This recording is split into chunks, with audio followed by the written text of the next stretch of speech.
On my 69th birthday, I stood in the pouring rain outside the French restaurant where I had dined with my late wife for 40 years. Inside, through the fogged glass, I saw my daughter and my son-in-law raising champagne flutes in a toast. They were not waiting for me. They were not worried that I was late. They were celebrating my destruction. I was about to turn away, broken and convinced that I had finally lost my mind, when a stranger stepped out of the shadows. He was a young father holding a sleeping toddler against his chest, and he whispered a sentence that stopped my heart cold. He did not ask for money. He handed me the truth. That moment was the end of the man I used to be, and the birth of the man who would bring them all down. I am Emmett Clay. I spent 30 years as a structural engineer building bridges that connected cities. Yet I failed to build the one bridge that mattered most, the one to my own daughter's heart. I am a widower, a man of logic and concrete, but until 3 days ago, I thought I was losing my grip on reality.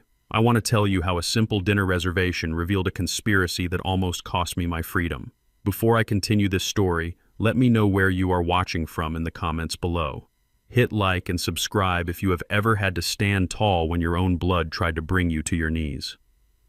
I arrived at Les Jardins at 7 in the evening sharp. I was wearing the charcoal suit my wife Coretta had bought me for our 40th anniversary. It was a little loose around the waist now, as my appetite had never quite returned after she passed. But I had pressed the shirt myself and polished my shoes until they reflected the street lights. This was a tradition. Table 9. The corner booth near the kitchen where the smell of roasted duck always lingered. It was where I proposed to Coretta, and it was where I promised to honor her memory every year on my birthday. I walked up to the heavy oak podium at the entrance, shaking the rain from my umbrella. The warmth of the restaurant rushed out to meet me, smelling of butter and expensive wine. I felt a rare smile tugging at my lips. For the first time in months, I felt like Emmett Clay, the respected engineer, not just the old man who forgot where he put his reading glasses. The manager, a man with a thin mustache who had known me for a decade, did not smile back. He looked at me, then looked down at his reservation book, and then back at me with a gaze that was polite but completely cold. I told him I had a reservation for 3, myself, my daughter Jasmine, and her husband Brent. I assumed they were already seated. I moved to step past him, eager to get out of the damp entryway. He stepped in front of me. His hand did not touch my chest, but it hovered there, a barrier more solid than steel. He told me quietly that he could not seat me tonight. I thought he was joking. I laughed a little, an awkward sound that died in my throat when I saw the look of pity in the hostess's eyes behind him. I asked him to check the list again. I told him I made the reservation 2 weeks ago. I told him it was my birthday. The manager lowered his voice. He said that Mrs. Jasmine had called earlier that afternoon. She had canceled the table for 3 and rebooked a private table for 2. She had given specific instructions that I was not to be allowed inside. He said she warned them that I was having an episode. She told them I was mentally unstable, prone to violent outbursts, and that my presence would disturb the other guests. My mouth fell open. I looked at him, trying to find the logic in his words. Unstable. Violent. Me. I have never raised a hand to anyone in my life. I tried to explain. I tried to tell him that my daughter was mistaken, that there was a misunderstanding, but he was already signaling to the security guard near the door. He told me to leave the premises before he had to call the police. He said he did not want a scene. The shame hit me harder than a physical blow. I was being treated like a vagrant, like a danger to society, at the very place where I had celebrated the happiest moments of my life. I was pushed out the door. The heavy wood slammed shut behind me, engaging the lock with a final metallic click. I stood under the awning for a moment, but the security guard stared at me through the glass until I stepped off the curb and into the relentless rain. The water soaked through my charcoal suit in seconds. The cold seeped into my bones, making my arthritic knee throb, but I could not move. I just stood there on the sidewalk, shivering, staring into the restaurant. Through the large front window, past the condensation and the golden glow of the chandeliers, I saw them. Table 9. My table. Coretta's table. My daughter Jasmine was sitting there. She looked beautiful in the emerald dress I had bought her for Christmas, but her face was not the face of a grieving daughter worried about her father's mental health. She was laughing. She had her head thrown back, her hand resting lightly on her husband's arm. And Brent, my son-in-law, the man who had moved into my house 3 years ago promising to help me manage the property. He was holding a bottle of vintage champagne. I watched as he poured the bubbling liquid into Jasmine's glass. He said something that made her giggle and cover her mouth. They clinked glasses. The contrast between my reality and theirs was so sharp it made me dizzy. Out here, the world was gray, wet, and hostile. I was cold, hungry, and humiliated. In there, it was warm, golden, and joyous. They were eating the escargot I loved. They were drinking the wine I had saved for special occasions, and they were doing it without me. A terrible thought took root in my mind. They were not just having dinner. You do not drink $200 champagne on a Tuesday night just for dinner. This was a celebration, but what were they celebrating on the night they had banned me from the table? I watched Brent raise his glass again. His face was flushed with the arrogance I had always suspected lay beneath his polite smiles. He looked like a man who had just won a lottery. Jasmine looked less triumphant, but she was compliant. She was nodding at whatever he was saying, her eyes wide and trusting. I felt a surge of nausea that had nothing to do with hunger. They had told the restaurant I was crazy. They had lied to keep me out. Why? If they wanted to have a romantic dinner, they could have just told me. I would have understood. I would have stayed home. But to humiliate me, to destroy my reputation with the manager I had known for years, this was calculated. This was cruel. I took a step closer to the window, my hand reaching out to tap on the glass to demand an answer, but my reflection stopped me. I saw myself in the dark glass, a wet, disheveled old man with wild eyes and soaking wet hair plastered to his skull. I looked exactly like the crazy person they said I was. If I banged on the glass now, I would only prove them right. The police would come. I would be arrested. And Brent would shake his head and say, "See, I told you he was losing it." I lowered my hand. I felt small. I felt erased. For the first time since Coretta died, I felt truly, completely alone in the universe. I turned away from the window, ready to walk into the dark, ready to go home and accept that maybe I really was getting too old. Maybe I really was a burden. That was when I bumped into him. I was so blinded by the rain and my own misery that I did not see the figure standing in the shadows of the alleyway next to the restaurant. I stumbled, my shoes slipping on the wet pavement. A strong hand grabbed my elbow, steadying me. I looked up, expecting the security guard again, expecting another insult. But it was a young man.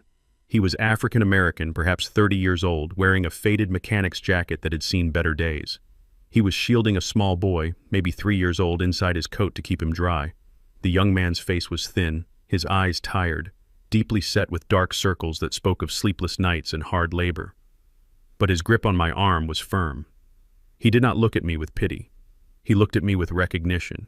He pulled me slightly deeper into the shelter of the awning, out of the direct line of sight of the restaurant window. He looked back at the window, at table 9, where Brent was now laughing at something on his phone. The young man's jaw tightened. A muscle in his cheek jumped. He asked me if I was the father. He did not need me to answer. He saw the resemblance in my face, and he saw the way I had been staring at Jasmine. I nodded slowly, water dripping from the brim of my nose. I expected him to ask for money. I reached for my wallet, thinking that perhaps this was just a homeless man looking for a handout, and in that moment, I would have given him everything I had just for a moment of human connection. But he shook his head. He put his hand over mine to stop me from opening my wallet. He told me to keep my money. He said I was going to need it. The tone of his voice changed. It dropped an octave, becoming urgent and sharp. He told me that he had been standing there for 20 minutes, waiting for the rain to stop so he could walk his son to the shelter down the street. He told me the window was cracked open at the top for ventilation.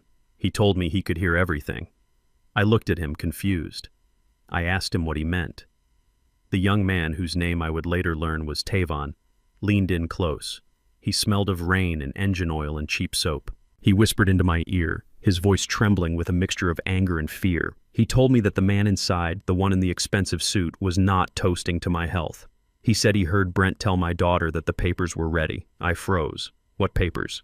Tavon looked me dead in the eye. He said Brent told her that the house was sold, not listed, sold. The deal was closing tomorrow morning at 9. But that was not the worst part. Tavon hesitated, glancing down at his sleeping son, then back at me. He said he heard Brent say that the only loose end was me. He said they were celebrating because tomorrow, after the sale, I was not coming home. He said Brent used the word facility. He said Brent laughed and told my daughter that by this time tomorrow, the old man would be locked away where he could not mess up the deal. The world stopped spinning. The rain seemed to freeze in midair. Sold my house. Locked away. Facility. The words bounced around my skull like bullets. Tavon squeezed my arm again, harder this time, grounding me. He told me that I needed to wake up. He said that looking at me now, he could tell I was not crazy, but if I went home tonight and acted like a victim, I would be exactly where they wanted me. He told me that man inside ruined his life 3 years ago with a rental scam, and he would be damned if he watched him do it to an elder. He told me to wipe my face. He told me to stand up straight. He said that if I wanted to survive the next 24 hours, I had to stop being a father and start being a soldier. Because war had just been declared on me, and I was the only one who didn't know it yet. I looked at the young man standing before me in the rain, and my first instinct was denial. I wanted to pull my arm away from his grip. I wanted to tell him that he was mistaken and that the man inside drinking champagne was my family. I wanted to say that Brent was arrogant but not a criminal. But the look in Tavon's eyes stopped me. It was a look of shared trauma. He was not trying to scare me. He was trying to save me. Tavon shifted the weight of his sleeping son in his arms and told me exactly who Brent really was. He spoke quickly, and his voice cut through the sound of the falling rain like a knife. He told me that 3 years ago he had a steady job and a small apartment in a complex managed by Brent's real estate firm. He said he was never late on rent, not even once. Then one day he came home to find his locks changed and his belongings on the curb. He told me Brent had invoked a hidden clause in the lease agreement about property maintenance standards. A clause printed in font so small you would need a microscope to read it. Tavon said he tried to fight it. He went to the office to show his receipts. He tried to show them that he had actually improved the apartment. But Brent did not look at the receipts. Brent just smiled that same oily smile I had seen at the dinner table and told Tavon that if he caused a scene he would call Child Protective Services and tell them Tavon was providing an unstable environment for his son. Tavon told me he lost everything that day. He lost his deposit, he lost his credit rating, he lost the roof over his son's head. He looked at me with tears mixing with the rain on his face and said that Brent does not just steal money. He steals lives. He steals your credibility so that when you scream for help, nobody listens. He pointed a trembling finger toward the glowing window of the restaurant. He told me that he recognized the pattern. He said Brent isolates the victim. He cuts off their support system. He makes them doubt their own sanity. And then when they are weak and alone, he takes everything. I felt a cold chill that had nothing to do with the weather. I remembered the papers Brent had asked me to sign last week. He said they were just standard updates for my health insurance policy. I had not read them closely. I trusted him. I trusted the man who slept next to my daughter. Tavon grabbed my shoulder again and shook me slightly. He told me that I did not have to believe him, but I had to check for myself. He told me to go to the bank. He told me to check my balance right now before the banks closed for the weekend or before the system updated at midnight. He said if I was wrong, then I could call him a liar and walk away. But if I was right, then I needed to disappear before they found me. I backed away from him. My heart was hammering against my ribs like a trapped bird. I did not say goodbye. I turned and ran down the wet pavement. I ran past the closed shops and the parked cars. I ran until my lungs burned and my bad knee screamed in protest, but I did not stop until I reached the 24-hour ATM vestibule of my bank 3 blocks away. I burst inside. The air was dry and smelled of stale electricity and dust. The fluorescent lights overhead buzzed with a sick yellow hue that made my skin look gray in the reflection of the safety glass. My hands were shaking so badly I dropped my wallet twice before I could fish out my debit card. It was the blue card Coretta and I had shared for 40 years, the card that held our life savings, the money from selling my engineering patents, the money for our retirement, the money intended for Jasmine's future. I stared at the card. It looked normal. It felt solid in my hand. I told myself I was being ridiculous. I told myself that Tavon was just a bitter man projecting his bad luck onto me. Brent was family. Jasmine was my little girl. They would never do this. I jammed the card into the slot. The machine whirred and swallowed it. I waited. The screen prompted me for my PIN. I typed it in. 1954. The year Coretta was born. I pressed enter. The machine paused. It seemed to take longer than usual. The mechanical hum grew louder in the silence of the empty room. I held my breath. I expected to see the menu: withdrawal, deposit, check balance. Instead, the screen flashed red. A message appeared in bold block letters that I will never forget as long as I live. Transaction denied. Card retained by issuer. Contact legal guardian for authorization. I stared at the words, legal guardian. The words made no sense. I was 69 years old. I was a grown man. I was a homeowner. I had no guardian. I pressed the cancel button. I hit it again and again. I pounded my fist on the plastic keys. Give me my card back. The machine did not respond. It had eaten my identity. It had swallowed my freedom. The screen flickered back to the welcome message as if nothing had happened, as if it had not just stripped me of my dignity. I stood there in my wetsuit and realized Tavon was right. The papers I signed were not for insurance, they were for power of attorney. They were a declaration of incompetence. In the eyes of the bank and in the eyes of the law, I was no longer Emmett Clay the engineer. I was Emmett Clay the dependent. I was a child. I was property. I checked my pockets for cash. I had $40 and some loose change. That was it. That was all I was worth in this world. The realization brought me to my knees. I slumped against the cold metal wall of the vestibule and gasped for air. I needed to hear her voice. I needed my daughter to tell me this was a mistake. I pulled my phone from my pocket. My fingers were wet and slippery, and I had trouble unlocking the screen. I found Jasmine's contact. My thumb hovered over her name. I remembered teaching her to ride a bike. I remembered walking her down the aisle toward Brent. I remembered the way she cried at her mother's funeral and promised we would always take care of each other. I pressed call. The phone rang.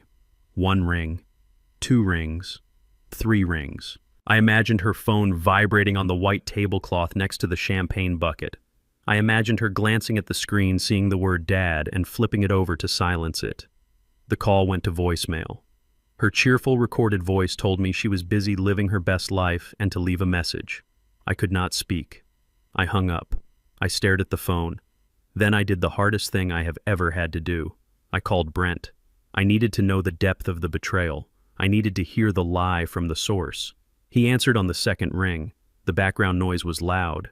I heard clinking glasses and the murmur of a crowded room. Then the noise dampened as if he had stepped into a hallway or a bathroom. His voice came through the speaker smooth and calm and terrifyingly normal. "Hey, Pops. Is everything okay?" The casual use of the nickname made my stomach turn. I asked him where he was. I asked him why my bank card was not working. I asked him why the machine said I had a guardian. There was a pause, a long, heavy silence where I could hear him breathing. Then he spoke and his tone shifted. It was the tone you use with a confused toddler or a disobedient dog. "Pops, are you having an episode again? We talked about this. You gave me the card for safekeeping yesterday. Remember, you were confused. You were trying to give money to strangers on the street. I told him that was a lie. I shouted into the phone that I was perfectly sane and that I was at the bank right now." Brent sighed. It was a sigh of deep, practiced patience. "Pops, listen to me. You are confused. You are not at the bank. You are probably wandering around the neighborhood again. Just stay where you are. Tell me what street signs you see. I will come get you, and we can take you back to the facility so you can rest." The facility. He used the word Tavon had heard. He was not talking about home. He was talking about a cage. And the way he said it, so smooth, so convincing. If I did not know better, I would have believed him myself. That is the true horror of gaslighting. It does not just challenge your facts, it challenges your reality. He was rewriting my history in real time. He was creating a narrative where I was the sick one and he was the savior. I realized then that if I let him pick me up, I would never be seen again. I would disappear into a system designed to silence men like me. I looked at the security camera in the corner of the ATM vestibule. I knew he could probably track my phone. I was running out of time. I did not answer him. I ended the call and powered off the phone. I stood up. The old Emmett Clay died in that bank lobby. The man who walked out into the rain was someone else entirely. Someone dangerous. The cab ride home cost me the last $30 in my wallet.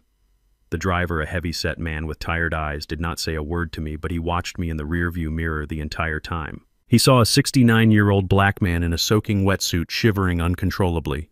He probably thought I was a drunk who had been kicked out of a bar. He was not entirely wrong. I had been kicked out, but not from a bar. I had been kicked out of my own life. When he pulled up to the curb of the two-story colonial house on Maple Street, I felt a surge of possessiveness. I bought this house 30 years ago. I laid the brick for the garden path with my own hands. I installed the porch light that was currently flickering in the rain. This was my castle, or at least it was supposed to be. I waited for the taxi to drive away before I walked up the driveway. I did not want any witnesses. I stepped onto the porch and reached into my pocket for my keys. My fingers brushed against the brass metal, and for a second I felt a sense of relief. I was home. I could go inside, dry off, and wake up from this nightmare. I slid the key into the deadbolt. It stopped halfway. I frowned and wiggled it, and it would not go in. I leaned closer, squinting in the dim light. My heart sank. The lock was different. The old brass cylinder I had oiled every winter was gone. In its place was a sleek black digital keypad with a glowing blue touchscreen, a smart lock. I stood there staring at the blue numbers. I did not know the code. I tried my birthday. Nothing. I tried Jasmine's birthday. The lock beeped angrily and flashed red. I tried Coretta's birthday. Access denied. I was locked out. The realization hit me with the force of a physical blow. They had not just taken my money, they had secured the perimeter. I looked at the front window. The curtains were drawn tight. I walked around the side of the house, slipping in the mud. I felt pathetic. I was a man of dignity. I was a retired engineer, and here I was prowling around my own home like a common thief. I tried the back door. Locked. I tried the kitchen window. Locked. My panic began to rise. I needed to get inside. I needed proof. Then I remembered the basement. Around the back, behind the hydrangea bushes Coretta had planted, there was a small hopper window that led to the laundry room. The latch had been broken for years. I kept meaning to fix it, but never got around to it. Today, that procrastination was my salvation. I got down on my hands and knees in the mud. The pain in my arthritic joints was excruciating. I gritted my teeth and pushed against the glass. It groaned, but it moved. I pushed harder. It swung open. I had to slide feet first into the dark abyss of my own basement. My suit jacket caught on the latch and I heard the expensive fabric tear. I landed on a pile of dirty laundry with a heavy thud. I lay there for a moment in the dark, breathing in the smell of detergent and mildew. I was inside, but I had left my dignity outside in the mud. I pulled myself up and navigated the stairs by memory.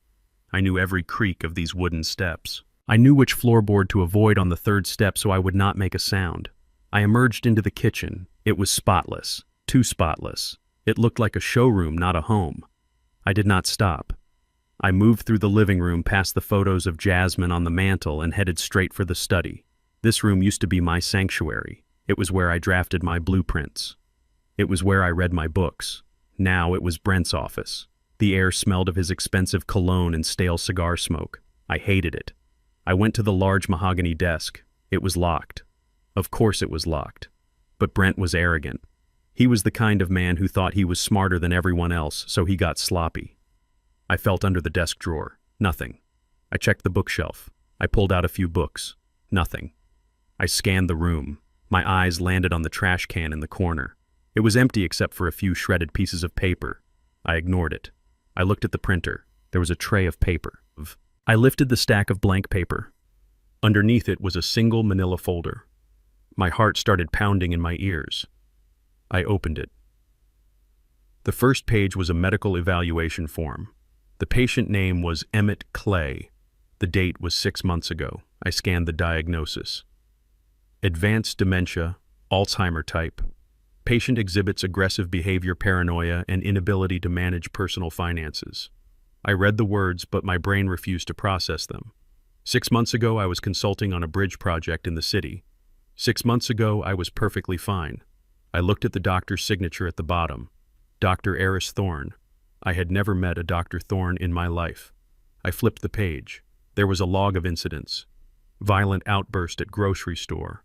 Accused neighbor of stealing. Attempted to set fire to kitchen. I read the list of lies and my hands began to shake violently.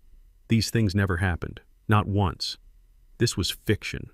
This was a script written to destroy me. I flipped to the next section, to the It was a petition for emergency guardianship signed by a judge. The reason listed was immediate danger to self and others. Attached to it was a contract for the sale of the house. The closing date was tomorrow. The price was listed as $1.2 million. But the payout instructions were not to my account. They were to a holding company in the Cayman Islands called Jade Ventures. Jade. Jasmine. I felt a scream rising in my throat. This was not just theft. This was murder. They were killing my identity so they could feast on the corpse of my life's work. They had painted me as a monster to the courts so no one would listen when I cried for help. I looked at the papers and I saw the precision of the engineering. It was a perfectly constructed trap, and I was the rat. I wanted to tear the room apart. I wanted to smash the computer and flip the desk. I wanted to scream until the windows shattered, but I froze. Headlights swept across the wall. The sound of a luxury engine purred in the driveway. They were home. I shoved the folder back under the paper stack. No. That was too obvious. I took the folder. I folded it in half and jammed it into the waistband of my trousers, covering it with my shirt. I looked around wildly. There was nowhere to go. If I tried to run out the back, they would see me. If I went to the basement, I would be trapped. I heard the front door beep. The digital lock disengaged with a cheerful chime. Voices drifted into the hallway. I did the only thing I could do. I opened the door to the coat closet in the corner of the study and squeezed myself inside. It was tight. The space was filled with Brent's winter coats and Jasmine's long trenches. I pulled the door shut just as the study door opened. I held my breath. I pressed my hand over my mouth to stifle the sound of my own terror. Through the slats of the closet door, I could see slivers of light. Brent walked in. I could smell the champagne on him from here. He sounded happy. He was humming a tune. Then Jasmine walked in. Her voice was different now. The laughter I had seen at the restaurant was gone. It was replaced by a whine that made my skin crawl. "Brent, I cannot do this anymore," she said. Her voice was high and tight. "Did you see the way he looked at the window? What if he saw us? What if he knows?" Brent chuckled. The sound was low and dismissive. "He does not know anything, Jazz. He is confused. He is probably wandering around downtown looking for a payphone. By tomorrow noon, he will be in the secure unit at Sunny Hills and we will be on a plane to Cabo. Relax, baby. We earned this." Jasmine sighed. I heard the sound of her dropping her purse on the desk. "I know, but I feel sick. He is still my dad. I mean, the acting is exhausting. Having to pretend I care about his stupid stories.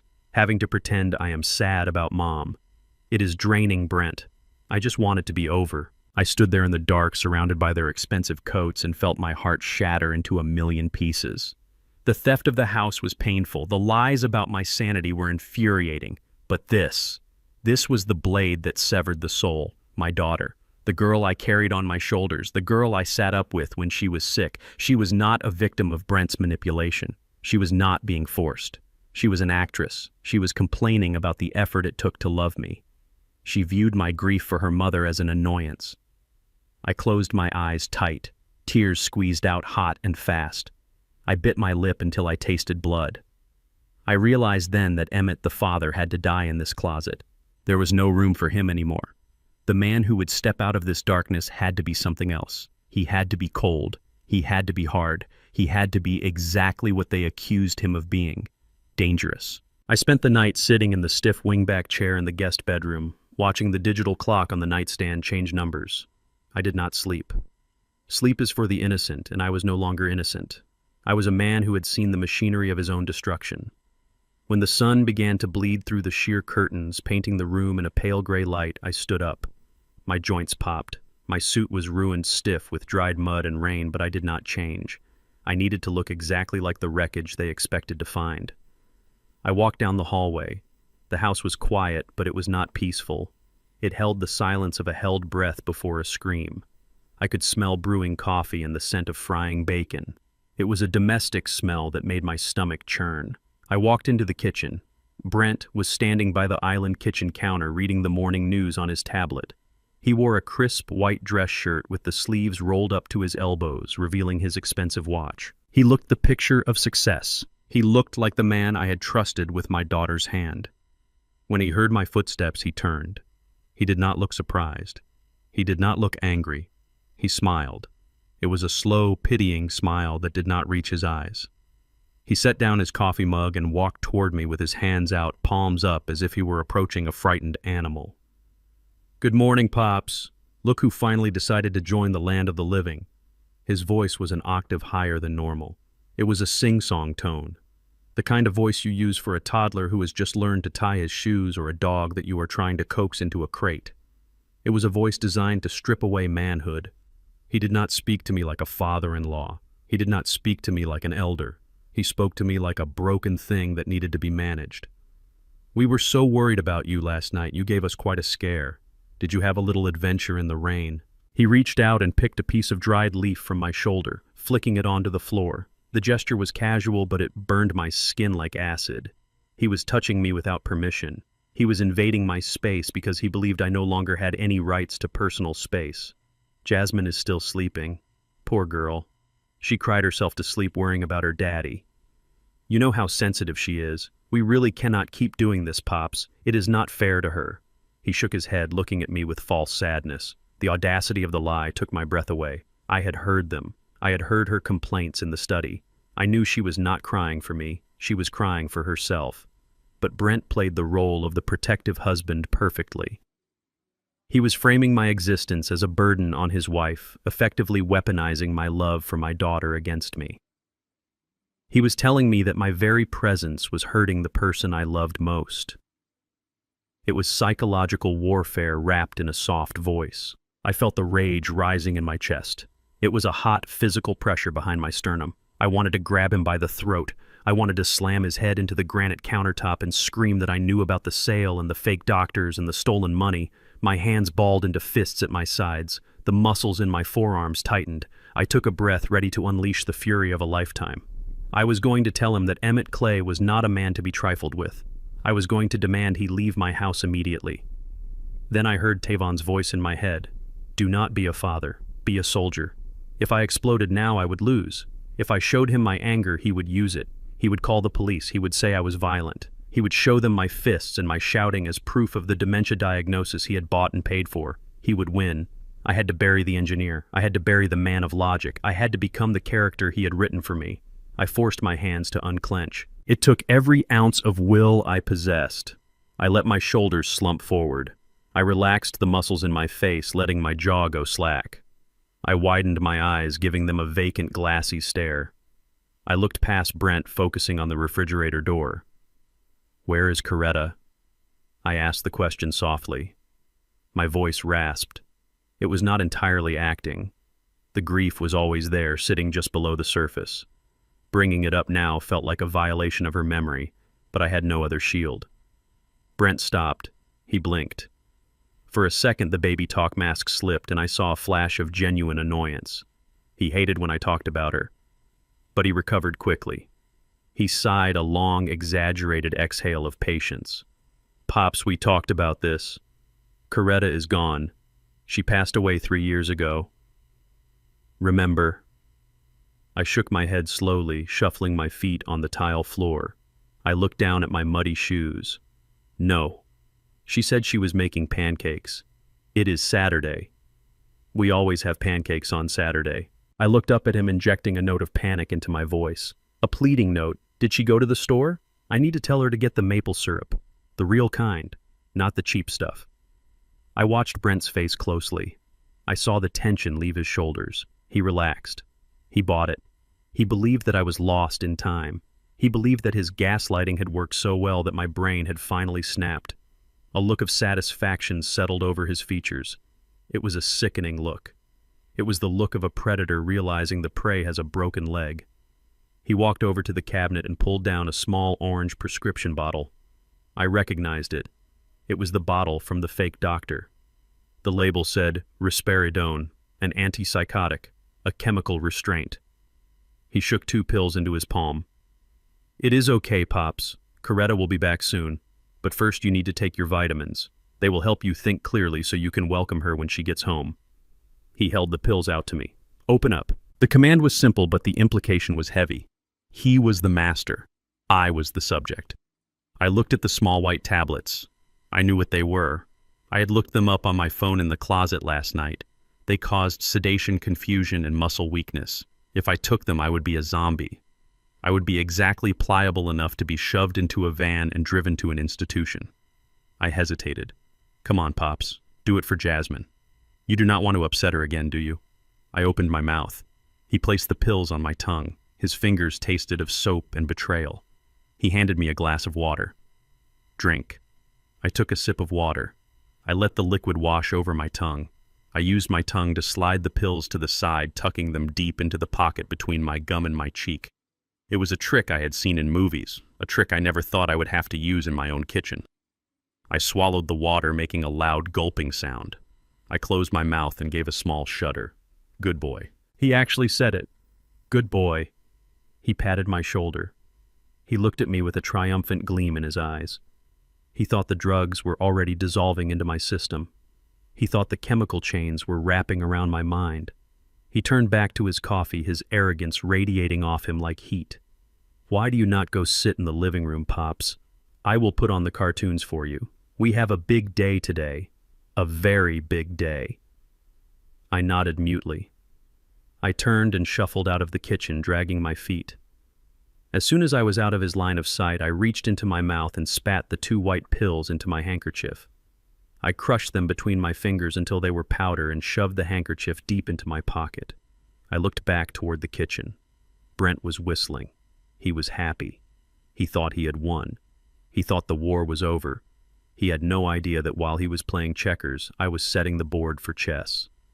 And the first move had just been made. I slipped out the back door while the water was still running in the upstairs bathroom. Brent was taking his morning shower and Jasmine was likely applying her makeup in the master suite. I moved through the garden with the stealth of a man half my age, fueled by a cocktail of adrenaline and pure, focused rage.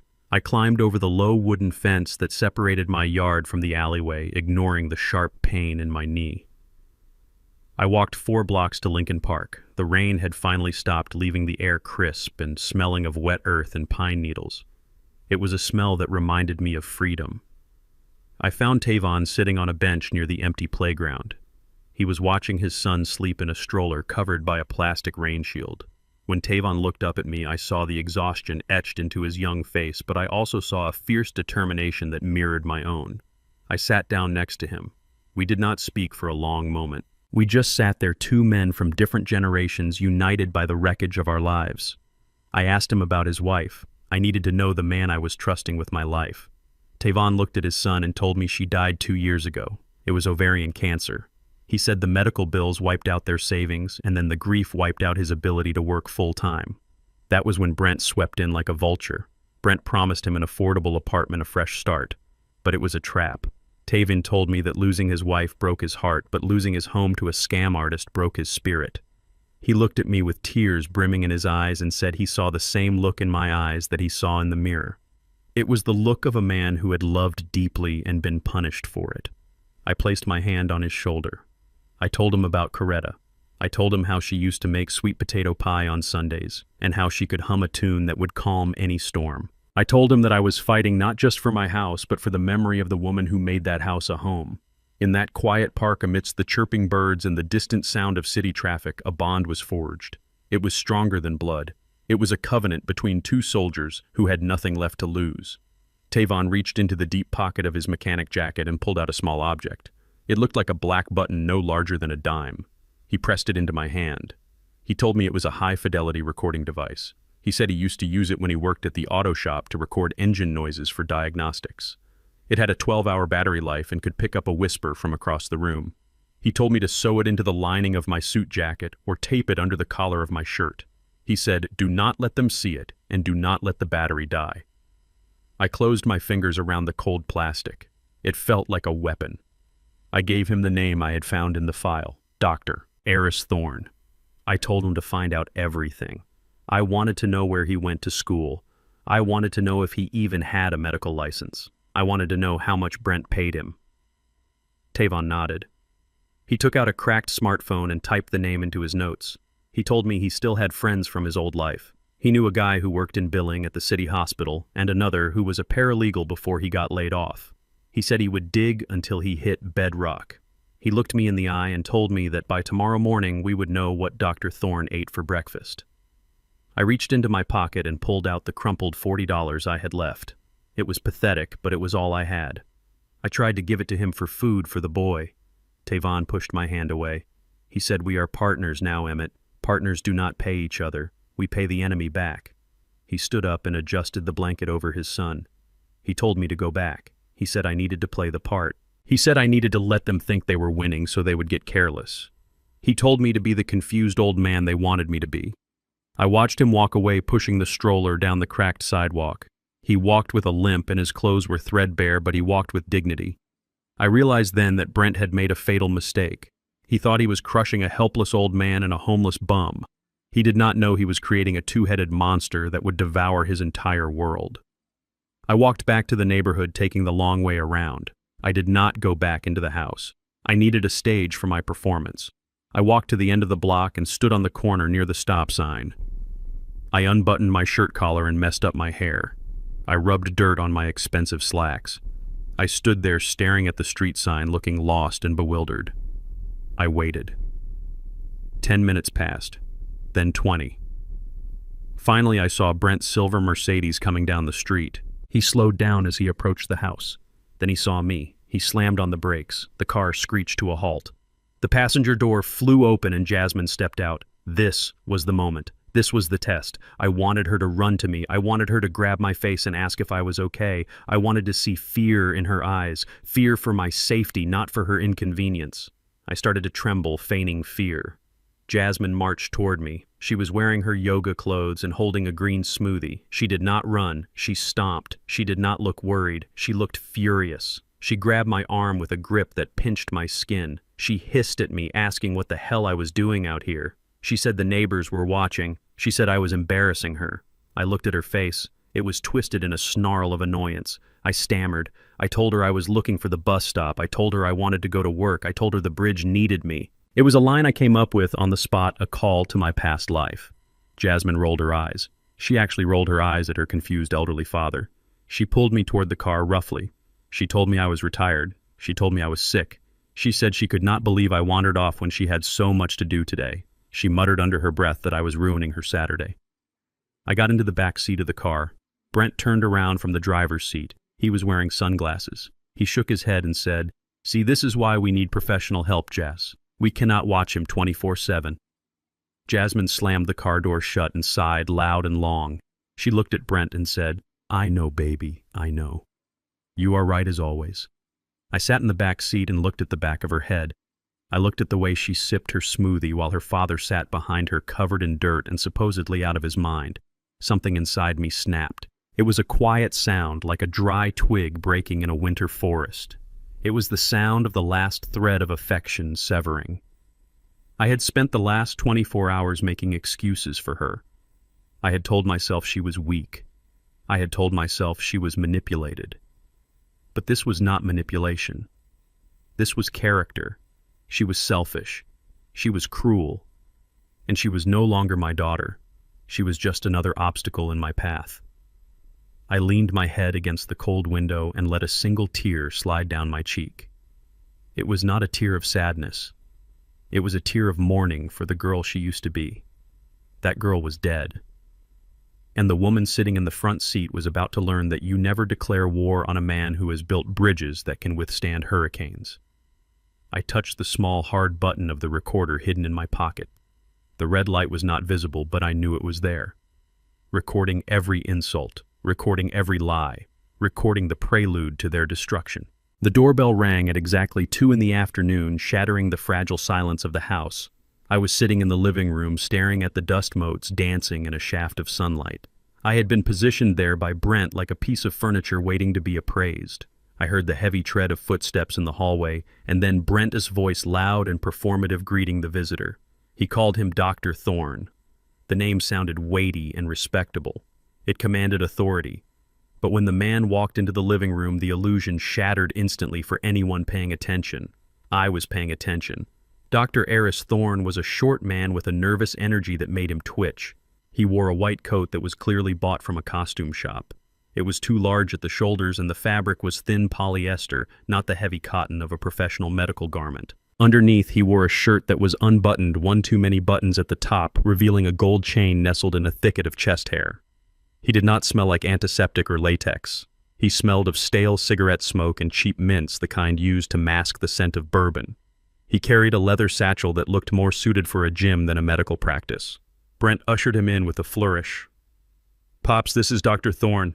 He is a specialist in geriatric cognitive decline. He is here to help us understand what is happening to you."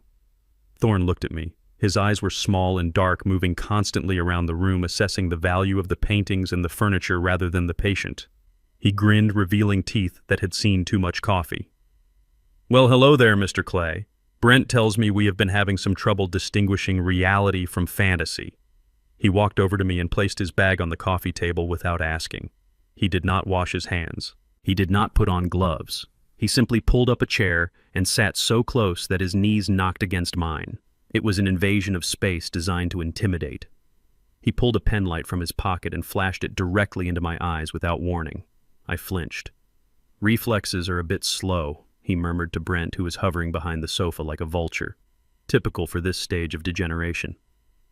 Thorne clicked the light off and leaned back, crossing his legs. He looked at me with a smirk that he did not bother to hide.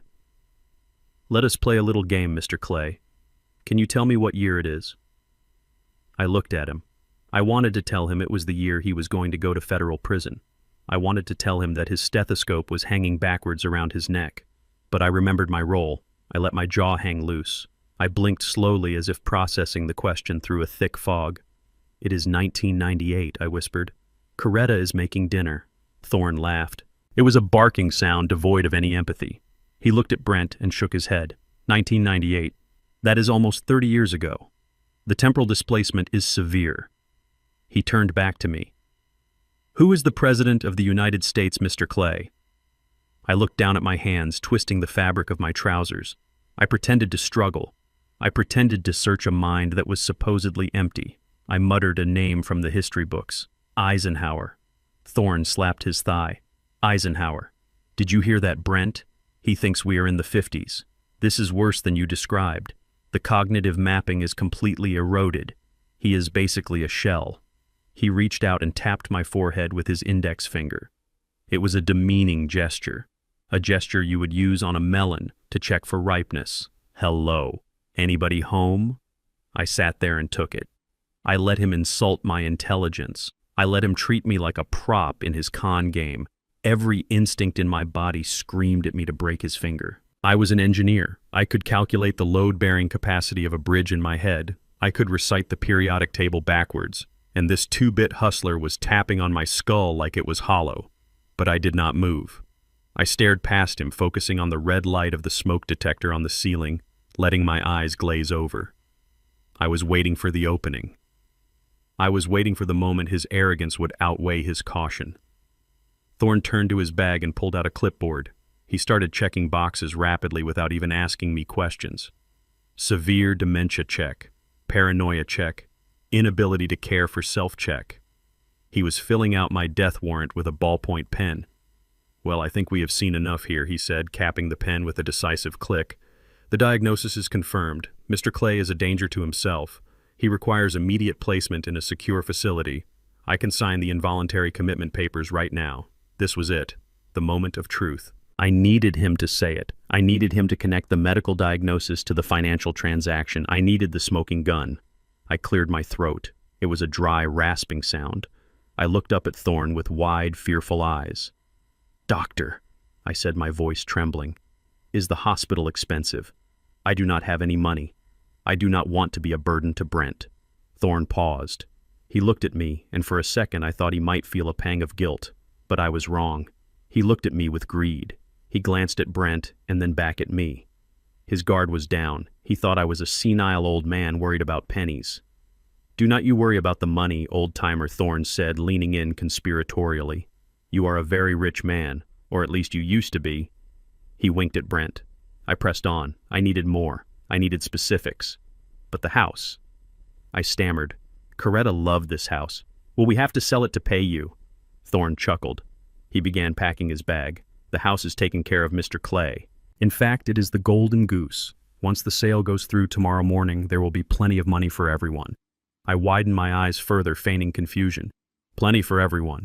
So, you get paid from the house too? Brent stepped forward, looking slightly uneasy. Pops, do not worry about the details. But Thorne waved him off. He was enjoying this too much. He was enjoying taunting the helpless.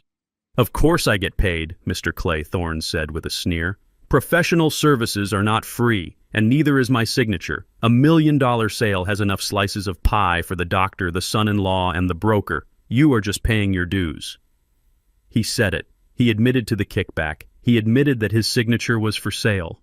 He linked the medical diagnosis directly to the house sale. It was all there. The recording device taped inside my shirt pocket was humming against my chest. It was capturing every syllable of his confession. Thorne stood up and smoothed down his cheap coat. He turned to Brent and clapped him on the shoulder. You are all set, my friend. I will drop the signed forms at the courthouse within the hour. By the time you close the deal tomorrow, he will be legally incapacitated. The bank will have to unlock the funds. Brent let out a breath he had been holding. He smiled a genuine smile of relief. You are a lifesaver, heiress. I mean it. I was worried he might snap out of it or try to call a lawyer. Thorne laughed again, louder this time. A lawyer. Look at him. He thinks Eisenhower is president. No lawyer would take his case. He is a vegetable, Brent. A walking, talking vegetable. They both looked at me. I was sitting slumped in the chair, my hands resting quietly in my lap. I looked small. I looked defeated. I looked like exactly what they described. Brent walked over to the liquor cabinet. Let us have a drink to celebrate. The hard part is over. He poured 2 glasses of scotch. He did not offer me one. He handed a glass to Thorne. To the sale, Brent said, raising his glass. To the Golden Goose, Thorne replied, clinking his glass against Brent's. They drank. They laughed. They began talking about what they would do with the money. Thorne talked about paying off his bookie. Brent talked about a trip to Vegas. They discussed the transaction fee. They discussed how they would dump me at Sunny Hills and forget I ever existed. I sat there and listened to them carve up my life. I watched them toast to my destruction. My hand was in my pocket holding the small black recorder. My thumb was resting on the save button. I did not shake. I did not cry. A cold calm had settled over me. It was the calm of a bridge standing firm against a raging river. They thought I was a vegetable. They thought I was the past. They had no idea that I was the architect of their future, and their future was going to be a very small, concrete cell. I watched Thorne finish his drink and wipe his mouth with the back of his hand. All right, I have to run, Thorne said, grabbing his bag. See you on the other side of being rich, buddy. He walked past me without a glance. He did not say goodbye. To him, I was already gone. I was just an obstacle that had been removed. Brent walked him to the door. I heard them laughing in the hallway. I heard the front door open and close. I sat alone in the living room. The silence returned, but it was different now. It was not empty. It was heavy with the weight of evidence. I slowly pulled the recorder out of my pocket. The red light was still blinking. I pressed stop. The tiny machine beeped once. It was the loudest sound I had ever heard. It sounded like a gavel coming down in a courtroom. I slipped the recorder into my sock, tucking it deep against my ankle. I leaned my head back against the chair and closed my eyes.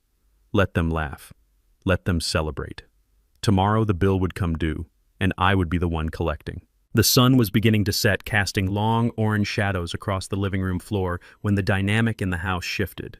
It was a subtle change at first, like the drop in pressure before a tornado touches down. I was sitting in my usual spot by the window, pretending to watch the birds, but in reality I was watching the reflection of the room in the glass. Brent had been upstairs in the attic for the better part of an hour. He told Jasmine he was looking for old tax records, but I knew better. He was scavenging. He was digging through the dusty boxes of my past, looking for anything else he could monetize before he discarded me. I heard his heavy footsteps coming down the stairs. They were fast and eager. He burst into the living room, and the look on his face made my blood run cold. It was not the look of disdain he usually wore when addressing me. It was a look of hungry excitement. He was holding a yellowed piece of paper in his hand. It was a deed. I recognized it immediately. It was the deed to a 10-acre plot of land in the marshlands on the edge of the county. My grandfather had bought it for pennies in the 1940s, hoping to farm it, but the soil was too salty. For decades it had been nothing but a patch of sawgrass and mosquitoes. I had kept the deed in an old cigar box purely for sentimental reasons. It was a reminder of where I came from. But Brent did not care about sentiment. He cared about zoning. He walked straight over to me and knelt down by my chair. This was new. Usually he stood over me asserting his dominance. Now he was at eye level. He was smiling so wide it looked painful. "Pops," he said, his voice dripping with synthetic sweetness. "You never told me about the property in West Creek." I blinked slowly, acting the part. I told him it was just swamp. I told him it was worthless. Brent laughed. He patted my knee. "Oh, it is not worthless, Pops. I just checked the municipal planning database. The city just approved a new highway bypass right through that sector. Commercial developers are buying up everything in that zip code. This piece of paper is a lottery ticket." I saw the greed dancing in his eyes. He was already spending the money in his head. He was calculating the commission. He was imagining the sports car he would buy. He did not see a legacy. He saw a liquidation. He stood up and rubbed his hands together. "Jasmine," he called out toward the kitchen. "Honey, cancel the pizza order. We are having steaks tonight. The good ones from the butcher. We are celebrating." I watched him pace around the room. The transformation was terrifying. An hour ago, he was treating me like a vegetable. Now he was treating me like a partner. But I knew the truth. I was not a partner. I was the goose that he needed to squeeze one last golden egg out of before he chopped off its head. He came back to me and adjusted the blanket on my lap. "You are going to be so comfortable, Pops," he said. "With the money from the house and now this land, we can get you into the VIP wing at Sunny Hills. Private room. Ocean view. You deserve the best." He was lying. There was no VIP wing. There was only the state-funded ward he had already filled out the paperwork for. He wanted the land money for himself. He wanted to strip me of every asset I had so that when I finally disappeared, there would be nothing left for anyone to ask questions about. I nodded weakly and looked out the window. I let him think I was placated. I let him think I was a senile old man happy to be useful. But inside my chest, my heart was beating a war drum. He had found the bait. Now I just had to make sure he swallowed the hook. Dinner was a grotesque pantomime of a happy family. Brent had set the dining room table with the fine china Coretta used to save for Thanksgiving. He had lit candles. He had even put on jazz music in the background. It was a scene straight out of a magazine, but the undercurrent was toxic. Jasmine sat across from me, picking at her salad. She would not meet my eyes. She knew this sudden kindness was fake. She knew we were acting out a play written by her husband's avarice, but she said nothing. She drank her wine and let the silence stretch. Brent, on the other hand, could not stop talking. He cut my steak for me into tiny, bite-sized pieces as if I were a toddler. He poured me a glass of sparkling cider instead of wine. "You need to keep a clear head tonight, Pops," he said with a wink. "We have some important business to discuss." He ate with gusto, devouring the meat with the hunger of a man who believes he has conquered the world. He talked about the future. He talked about investment portfolios and diversified assets. He used big words trying to sound sophisticated, but I could hear the desperation in his voice. He was in debt. I knew it. Tavon had told me about the gambling debts. This land sale was not just for a luxury trip. It was to save his kneecaps from loan sharks. When the plates were cleared, Brent brought out the document. He placed it on the table in front of me with a reverence usually reserved for religious texts. It was a power of attorney addendum specifically granting him the right to liquidate real estate assets, including the West Creek property. He placed a heavy fountain pen next to it. The gold accents on the pen gleamed in the candlelight. "All right, Pops," Brent said, his voice lowering to a soothing murmur. "This is just a formality. Since you are not feeling well lately, this just lets me handle the boring paperwork for the land sale. We want to get that money into your retirement account as fast as possible, right?" I looked at the paper. The letters swam before my eyes, not because I could not read them, but because I was fighting the urge to tear the paper to shreds. This was the final nail. If I signed this, I was handing over the last piece of my history. I looked at Jasmine. "Jas," I asked softly, "is this okay? Should I sign this?" For a second I saw her struggle. I saw her hand tremble around the stem of her wine glass. She looked at Brent. He was staring at her with a hard, warning look. The mask of the loving husband had slipped for just a fraction of a second, revealing the tyrant underneath. "It is for the best, Dad," she whispered, looking down at the tablecloth. "Brent knows what he is doing. Just sign it so we can eat dessert." She chose him. Again. I sighed. A long, rattling sound that filled the room. I picked up the pen. It felt heavy in my hand. I held it awkwardly, gripping it like a child learning to write. Brent leaned in closer. I could smell the steak sauce on his breath. He was practically vibrating with anticipation. "Right there, Pops," he pointed to the line at the bottom. "Just your name, Emmett Clay." I lowered the pen to the paper. I hesitated. I let the tip of the pen hover over the signature line, ink bleeding into the white fiber. I closed my eyes as if trying to summon a memory. "I forget," I mumbled. "How do I spell it?" Brent let out a small, frustrated breath, but quickly covered it with a laugh. "E-M-M-E-T-T. Come on, Pops. You can do it." I opened my eyes. I started to write. But I did not write Emmett Clay, not the way I had written it on thousands of blueprints and bank checks. I let my hand shake. I made the E look like a jagged scratch. I looped the M so it looked more like a W. And then for the last name, I did not write Clay. I wrote a collection of loops and lines that vaguely resembled the shape of my name. But if you looked closely, if you were a forensic handwriting expert, you would see something else. You would see the letters T-R-A-P hidden in the chaotic scrawl. I lifted the pen. The signature was a mess. It looked like the scratching of a man who had lost all motor control. "Is that good?" I asked, looking up at him with wide, innocent eyes. Brent snatched the paper away before the ink was even dry. He stared at it. For a heartbeat, I thought he would notice. I thought he would see that it was illegible, that it would never stand up in a court of law if challenged by a competent lawyer. But his greed blinded him. He saw ink on the line, and that was all that mattered. "Perfect, Pops," he said, grinning. "Absolutely perfect." He folded the paper and shoved it into his breast pocket, patting it triumphantly. "You did good today, old man. You really did good." He stood up and went to the liquor cabinet, pouring himself another generous glass of scotch. He did not offer me any dessert. The performance was over. The contract was signed. I was no longer needed. I sat there at the table, staring at the empty space where the document had been. I felt a strange sense of calm wash over me. He thought he had just secured his fortune. He did not realize he had just handed me the weapon that would destroy him. That signature was invalid. I had been declared mentally incompetent by his own fake doctor just hours ago. A person under duress and with a medical diagnosis of severe dementia cannot legally sign a contract. By forcing me to sign this after paying a doctor to say I was crazy, he had just created irrefutable proof of fraud and elder abuse. I looked at my hand. The ink stain on my finger looked like a bruise. I wiped it off on the napkin. The seed was planted. Tomorrow at the closing, when the lawyers looked at the documents, when Hattie Bloom walked into that room, everything would unravel, and I would be there to pull the thread. I stood up slowly, leaning heavily on the table. "I am tired," I said. "I want to go to bed." Brent did not even look at me. He was texting on his phone, probably telling his bookie the money was on the way. "Go ahead, Pops," he said dismissively. "Big day tomorrow. Get some rest." I walked toward the stairs. I passed Jasmine. She was still staring into her wine glass. She looked small and defeated. I almost felt sorry for her. Almost. But then I remembered the way she told me to sign. I remembered the betrayal. I kept walking. As I climbed the stairs to my room, I counted the steps. 1, 2, 3. Each step was a countdown. The time for mercy was over. The time for justice had begun.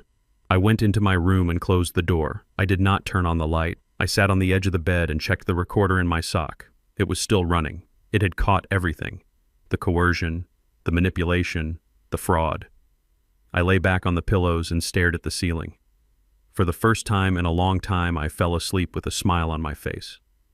The digital clock on the dashboard of Tavon's rusted sedan read 2 in the morning as we pulled up to a nondescript brick building in the financial district. The rain had started again, a fine mist that made the streetlights bloom like halos. I was tired. My bones ached from sleeping in a chair, and my heart ached from the betrayal I had swallowed at dinner.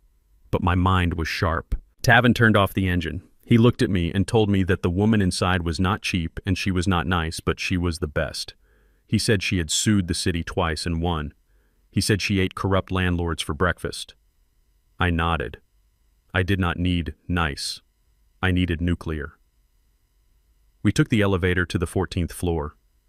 The door opened directly into a reception area that smelled of leather and old paper. There was no receptionist at this hour, only a single light burning in the office at the end of the hall. We walked toward it. The woman sitting behind the massive oak desk did not look up when we entered. She was reading a file with a magnifying glass, her silver hair pulled back into a bun so tight it looked painful. She was Hattie Bloom. She wore a tailored black suit that looked like armor, and her face was a landscape of sharp angles and intelligent lines. She looked like a hawk perched on a ledge waiting for a mouse to make a mistake. She finally looked up. Her eyes were gray and cold. She did not offer me coffee. She did not offer me a seat. She simply held out her hand. Tavon stepped forward and placed the small black recorder into her palm. She placed it on the desk and pressed play. We stood in silence for 20 minutes listening to the voices of my destruction. We heard Brent calling me a vegetable.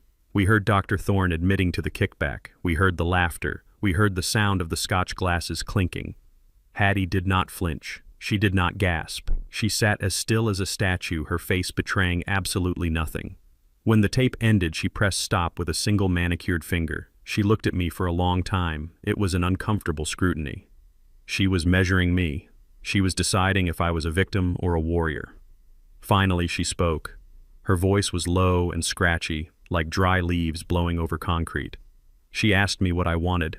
She asked if I wanted my house back or if I wanted my life back. I told her I wanted them to pay. I told her I wanted them to feel the same helplessness they had forced upon me. Hattie leaned back in her chair and a small, terrifying smile touched her lips. She told me that most lawyers look for a settlement. They look for a way to make the bad guys apologize and write a check. She said she did not operate that way. She said she did not believe in pruning the weeds. She believed in salting the earth so nothing ever grew there again. She looked me dead in the eye and said, "We do not need to win, Mr. Clay. We need to destroy them. We need to strip them of their licenses, their freedom, and their arrogance. We need to leave them with nothing but the clothes on their backs and a federal indictment." She opened a drawer and pulled out a fresh legal pad. She told me to sit down. The War Council had begun. Hattie Bloom picked up a fountain pen and began to draw a diagram on the paper. She drew a circle and wrote Brent in the middle. Then she drew lines radiating out to Thorne, the bank, and the house.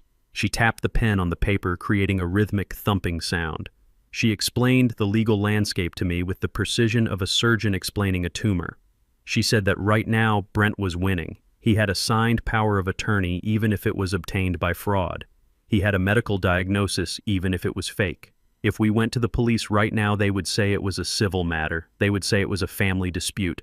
Brent would get a slap on the wrist. He might lose his real estate license for a few months, but he would walk away. He would claim he was acting in my best interest and that Dr. Thorne made a mistake. She looked at me and told me that was not good enough. She said we needed a felony. We needed a crime so undeniable that no judge could look away. She pointed to the recording device. "This is good," she said, "but it is hearsay. It is inadmissible without corroboration. We need the act. We need the transaction." She explained the loophole that would become our noose for Brent. She said that for the crime of grand larceny and elder fraud to stick at a federal level, the money had to move. Brent had to actually sell the house. He had to wire the funds. He had to complete the theft. If we stopped him before the sale, it was just attempted fraud. Attempted fraud gets probation. Completed fraud gets 10 years in a federal penitentiary. She looked at the papers I had brought. She looked at the copy of the deed I had signed with the shaky hand. She laughed a short, dry bark of amusement. She said the signature was brilliant. She said writing trap in the signature line was a stroke of genius because a forensic handwriting analyst would testify that the signature was inconsistent with my historical signature, invalidating the document retroactively. But the real trap was the timing. She explained that if Brent sold the house acting as my guardian while I was secretly proven to be sane, he was committing perjury and bank fraud. Every document he signed at the closing table would be another nail in his coffin. But then she stopped. She took off her glasses and rubbed the bridge of her nose. She looked at me with a rare expression of sympathy. She said there was a catch. There is always a catch. She said that to make this work, we had to let the sale go through. We had to let the closing happen. I felt the blood drain from my face. I gripped the arms of the leather chair. I asked her what she meant. Hattie leaned forward. She spoke slowly, ensuring I understood every word. She said that tomorrow morning Brent was going to sell my house. He was going to sign the papers. He was going to hand over the keys, and I had to let him. I had to let him pack my things. I had to let him put me in the car. I had to let him drive me to the nursing home. I had to lose the house completely and legally for at least 24 hours. I stood up. I could not help it. The anger flared up again, hot and blinding. I told her no. I told her that house was not just wood and brick. It was Coretta. It was the pencil marks on the doorframe measuring Jasmine's height. It was the garden Coretta planted before she got sick. I told her I could not let strangers walk into my home and claim it. I told her I could not let Brent win even for a day. Hattie did not flinch. She waited for me to finish. Then she asked me a question that cut me to the bone. She asked if I wanted to keep the house and live in it with a daughter who hated me and a son-in-law who would try again next year. She asked if I wanted to sleep with one eye open for the rest of my life, wondering when they would poison my tea or push me down the stairs. She said Brent would not stop. If I stopped the sale tomorrow, he would find another way. The only way to be safe was to remove him from society. She stood up and walked around the desk. She stood in front of me. She was small, but she felt 10 feet tall. She told me that Coretta did not live in the house. She lived in me. She said that fighting for my dignity was the best way to honor my wife. She told me that sometimes you have to burn the village to save it. She said we were playing a long game. We were sacrificing a pawn to capture the king. I looked at Tavon. He was standing by the door holding his sleeping son. He nodded slowly. He understood sacrifice. He had lost everything and was still standing. I looked back at Hattie. I thought about the way Brent smiled when he fed me the pills. I thought about Jasmine rolling her eyes. I realized Hattie was right. The house was already gone. The home I knew had died the moment they decided to betray me. Now it was just a building, and I was willing to use it as the bait for the trap. I took a deep breath. I felt the weight of the decision settle on my shoulders. I looked at Hattie and told her to do it. I told her I would get in the car. I told her I would go to the nursing home. But I made her promise me one thing. I made her promise that when the hammer came down, it would come down hard enough to shatter them. Hattie smiled again. This time it was a genuine smile. It was the smile of a predator who had just found a partner in the hunt. She promised me. She told me to go home and get some sleep. She said that tomorrow was going to be the worst day of my life, but the day after that would be the first day of my new life. I walked out of that office into the rainy night. I felt empty, but I also felt light. I had handed the detonator to Hattie Bloom. All I had to do now was wait for the explosion. The rain did not stop. It drummed against the roof shingles with a relentless rhythm that sounded like 1,000 fingers tapping on a coffin lid. It was 3 a.m, and the house felt less like a home and more like a mausoleum holding the ghosts of happier times. I lay in bed staring at the ceiling and listening to the wind howl through the eaves. Sleep was impossible. My mind was an engine revving in neutral burning fuel, but going nowhere. I kept replaying the meeting with Hattie Bloom. I kept hearing her tell me that tomorrow I had to lose everything to win. I had to let them drive me out. I had to let them win. The logic was sound, but the heart is not a logical organ. It is a muscle that bleeds and aches, and right now my heart was heavy with a question that needed an answer. I needed to know if there was anything left of my little girl inside the woman sleeping down the hall. I needed to know if the corruption was absolute or if there was a sliver of soul still flickering in the dark. I heard a noise downstairs. It was the soft clinking of glass against granite. I sat up. My joints popped in protest, but I ignored the pain. I swung my legs over the side of the bed and felt the cold hardwood floor against my bare feet. I did not put on my slippers. I walked out into the hallway. The door to the master bedroom was open a crack, and I could hear the heavy snoring of Brent. He slept the sleep of the wicked, untroubled by conscience or morality. But Jasmine was not there. The bed beside him was empty. I moved down the stairs, gripping the banister tight. The house was shadowed and gray, lit only by the street lamps filtering through the rain-streaked windows. I walked toward the kitchen. I saw her sitting at the island counter. She was wearing a silk robe that shimmered in the gloom. She had a glass of red wine in one hand, and her head was resting in the other. Her shoulders were shaking. She was crying. I stopped in the doorway. I watched her for a moment. This was the child I had raised. This was the girl who used to run to me when she scraped her knee. This was the woman who had promised her dying mother she would take care of me. Seeing her weep sparked a flame of hope in my chest.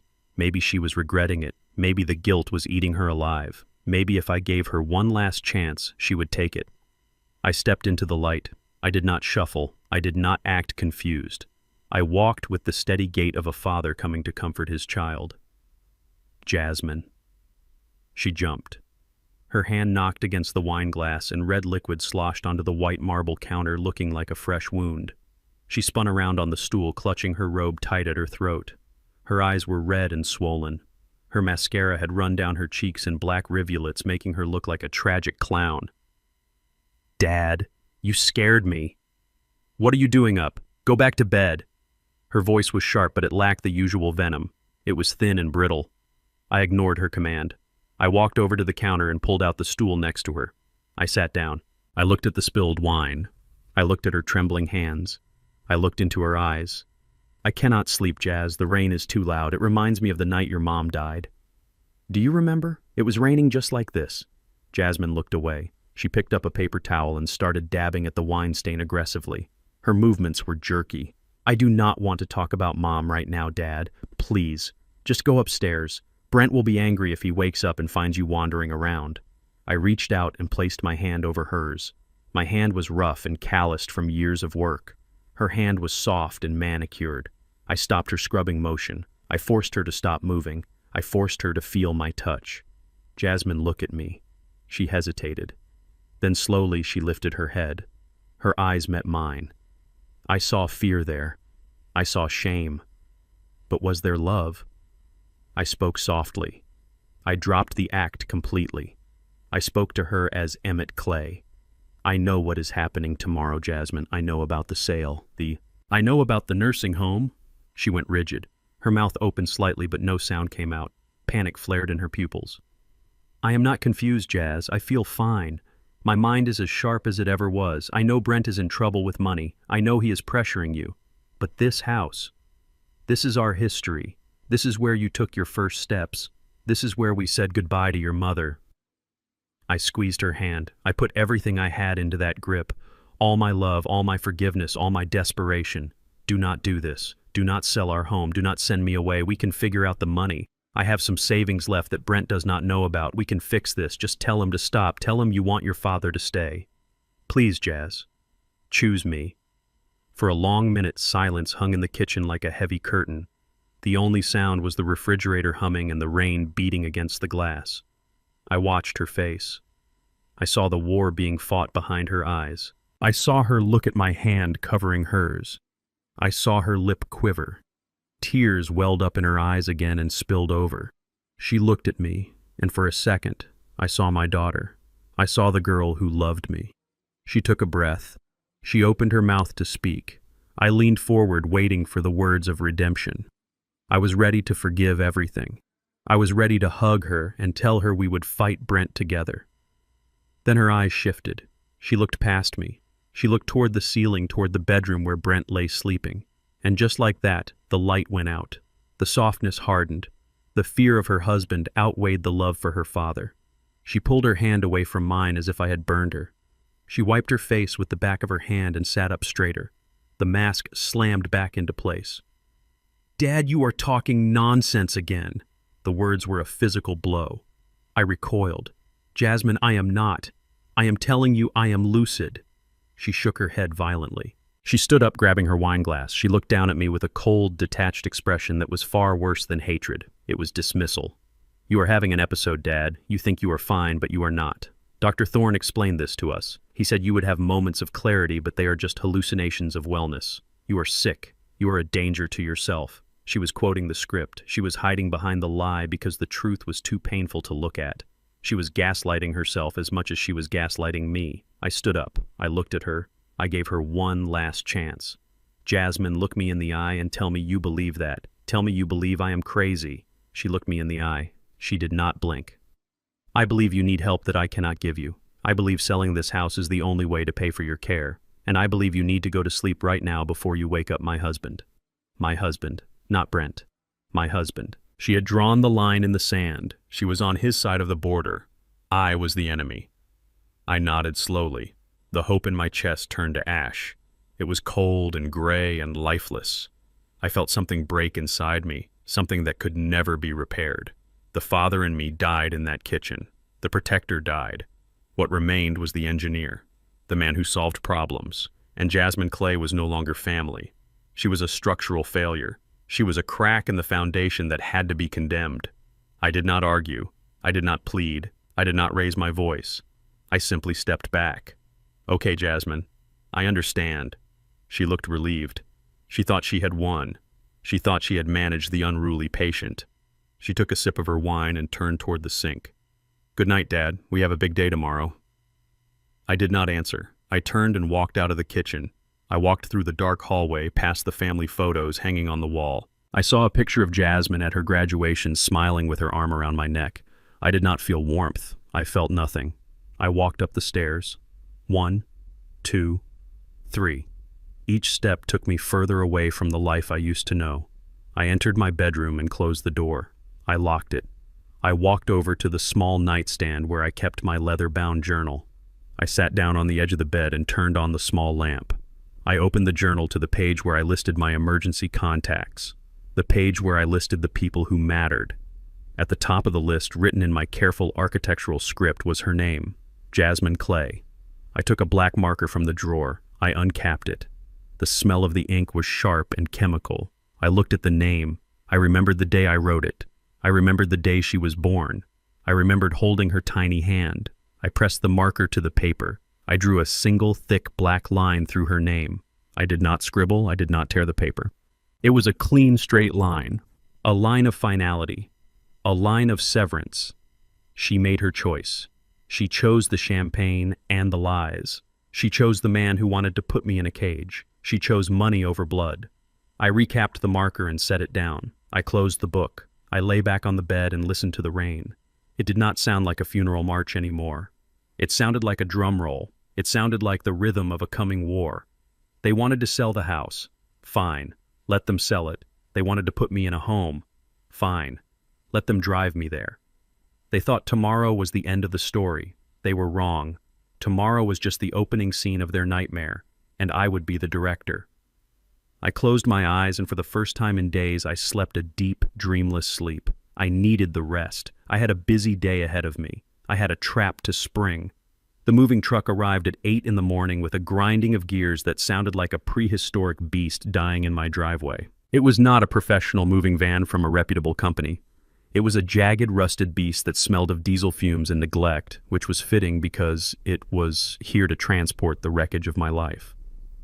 I stood on the front porch wearing the same suit I had worn for 3 days. My shirt was wrinkled and my face was unshaven, but I stood tall. I watched as 2 burly men in stained coveralls jumped out of the cab. They did not look like movers. They looked like bouncers who had been hired to clear out a bar fight. Brent walked out of the house past me without a word. He was clapping his hands and barking orders. He told them to be quick. He told them that everything in the pile on the lawn was trash and everything in the boxes was to be taken to storage. He did not say please. He treated them like machinery. I looked at the lawn. My belongings were there. Not in boxes, not in crates, but in black plastic garbage bags. My clothes, my books, the drafting tools I had used to design the suspension bridge downtown. All of it was stuffed into trash bags like common refuse. Brent grabbed a bag that contained my winter coats and heaved it toward the truck. The bag split open. A heavy wool coat that Coretta had bought me spilled out into the mud. I stepped forward, my hand reaching out instinctively to save it. Brent stepped in front of me. He did not shove me, but he used his body to block my path. He looked at me with a mask of concern that was terrifying in its perfection. Pops, do not worry about that old junk. We are getting you all new things at the facility. You do not need heavy coats where you are going. It is climate controlled. He said it loud enough for the neighbors to hear. And they were listening. Mrs. Higgins from across the street was standing by her mailbox clutching her robe. Mr. Henderson was peering through his blinds. They saw a caring son-in-law helping a confused old man. They saw Brent pick up the muddy coat with a sigh of patience. They did not see the sneer on his face when his back was turned to them. They did not see him kick my photo album into the wet grass. To them, I was the tragedy, and he was the saint. I felt their pity washing over me from across the street, and it burned hotter than hatred. They thought I had lost my mind. They nodded at each other, confirming the rumors Brent had spread. Poor Emmett. He lost it after Coretta died. Thank God for that nice young man taking care of him. I wanted to scream.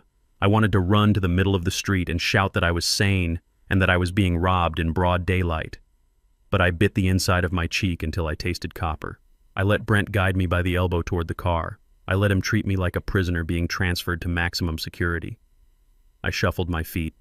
I looked down. I played the part of the defeated man because I knew that the only way to win this war was to lose this battle. But as I walked past the pile of garbage bags, I felt a rage so cold and so sharp that I was surprised it did not freeze the rain falling around us. He was throwing away my history. He was erasing Emmett Clay from the face of the earth. I stood by the passenger door of Brent's luxury sedan while the movers continued their work. One of the men was moving differently than the others. While the first mover was tossing bags with careless aggression, the second man was moving with precision. He wore a blue cap pulled low over his eyes and a uniform that was slightly too large for his frame. He picked up a box marked specifically for the master bedroom. This was the box Brent kept his personal files in, the box that contained the original deed to the house and the fake medical records. Brent was distracted yelling at the driver about scratching the paint on the gate. The man in the blue cap walked past me. He did not stop. He did not wave. But as he passed within inches of where I stood, he tilted his head up just enough for me to see his eyes beneath the brim of the hat. It was Tavon. His eyes were clear and focused. He gave me the slightest nod, barely a twitch of his chin. It was a signal. It meant the switch was done. While Brent was eating his steak dinner last night, pretending to be the master of the universe, Tavon had infiltrated the garage where the boxes were staged. He had swapped the contents of the critical file box. The documents Brent thought he was sending to secure storage were actually blank sheets of paper and old newspapers. The real documents, the evidence of the fraud, the original deed, and the records of the offshore accounts were currently sitting in the trunk of Tavon's rusted sedan parked 3 blocks away. Tavon walked to the truck and loaded the decoy box. He moved with the efficiency of a soldier planting a bomb. He turned back and looked at me one last time. In that look, he communicated everything. He told me that the evidence was safe. He told me that Hattie Bloom was ready. He told me that I was not alone. I felt a surge of strength return to my legs. I was not a prisoner anymore. I was an operative. I was an undercover agent in my own life. I looked at Brent, who was still screaming about the paint. He had no idea. He was so obsessed with the physical control of the house that he had completely lost control of the paper trail. He thought he was burying me, but he was actually digging his own grave. I leaned against the cold metal of the car and allowed myself a small internal smile. It was the first time I had felt hope in 48 hours. The trap was set. The bait was taken. Now all I had to do was wait for the snap. Brent finished yelling at the movers and marched over to me. He was flushed with the exertion of being a tyrant. He opened the car door and gestured for me to get in. "All right, Pops, time to go. The facility is expecting us at noon, and I have a closing to get to." I sat down on the leather seat. It smelled of new car scent and arrogance. Brent slammed the door shut. The sound echoed like a gunshot in the quiet neighborhood. He walked around to the driver's side and slid in. He started the engine and the dashboard lit up with 100 digital displays. He put the car in gear and we began to roll down the driveway. I turned my head. I pressed my hand against the tinted glass. I looked at the house. My house. The white pillars Coretta and I had painted. The oak tree we had planted when Jasmine was born. The porch where we used to sit and drink iced tea on summer evenings. It looked gray and abandoned in the rain. The movers were already pulling away, leaving mud tracks on the pristine lawn. The for sale sign that had been secretly placed on the lawn this morning was already marked with a sold sticker. I watched the house get smaller and smaller as we drove down the street. I memorized every brick. I memorized the way the roof sloped. I said a silent goodbye to the ghosts of my past. Brent looked in the rearview mirror. He saw me staring back. He misread my silence for sorrow. He misread my focus for confusion. He let out a laugh. It was a light, happy sound that made my skin crawl. "Do not look so sad, Pops. It is just a house. You will love Sunny Hills. They have bingo on Tuesdays. And hey, maybe in a few months, if you are behaving yourself, we will come visit." He waved at Mrs. Higgins as we passed her house. He flashed her a dazzling smile, the smile of a dutiful son. She waved back, looking sad and sympathetic. Brent turned the corner and the house disappeared from view. He tapped his fingers on the steering wheel, humming along to the radio. He was victorious. He had done it. He had evicted the old man and secured the asset. He thought the game was over. I turned away from the window and looked straight ahead. The road stretched out before us, gray and wet. I folded my hands into my lap. I did not look at him. I did not say a word. I just listened to him hum and thought about the recording device in my sock and the file box in Taven's trunk. Wave while you can, son. Wave and smile. Because where you are going, there are no windows and there is no one left to wave to. The ride to the nursing home was not a funeral procession. It was the commute to work. And I had a job to do. Sunny Hills sounded like a vacation resort, but the moment the automatic glass doors slid open, I knew it was a waiting room for death. The smell hit me instantly. It was a thick, suffocating cocktail of stale urine, boiled cabbage, and industrial-strength bleach that burned the back of my throat. This was not the ocean view suite Brent had promised. This was a warehouse for the forgotten. I stood in the entryway, clutching the small plastic bag Brent had shoved into my hands. I looked around. The linoleum floors were scuffed and yellowed with age. The fluorescent lights overhead flickered with a maddening buzz, casting sickly shadows on the peeling beige paint. Along the walls sat rows of wheelchairs filled with people who looked more like statues than human beings. Their heads hung low and their eyes were vacant, staring at a television screen that was playing a cartoon on mute. No one was talking. The only sounds were the distant moans of patients in distress and the squeak of rubber-soled shoes on the dirty floor. I felt a cold knot of terror tighten in my stomach. I had built bridges over raging rivers and inspected skyscrapers in high winds, but I had never felt as unsafe as I did standing in the lobby of Sunny Hills. A woman in scrubs that were too tight sat behind a high counter protected by a sheet of plexiglass. She did not look up when I approached. She was chewing gum with an aggressive, open-mouthed rhythm and scrolling through her phone.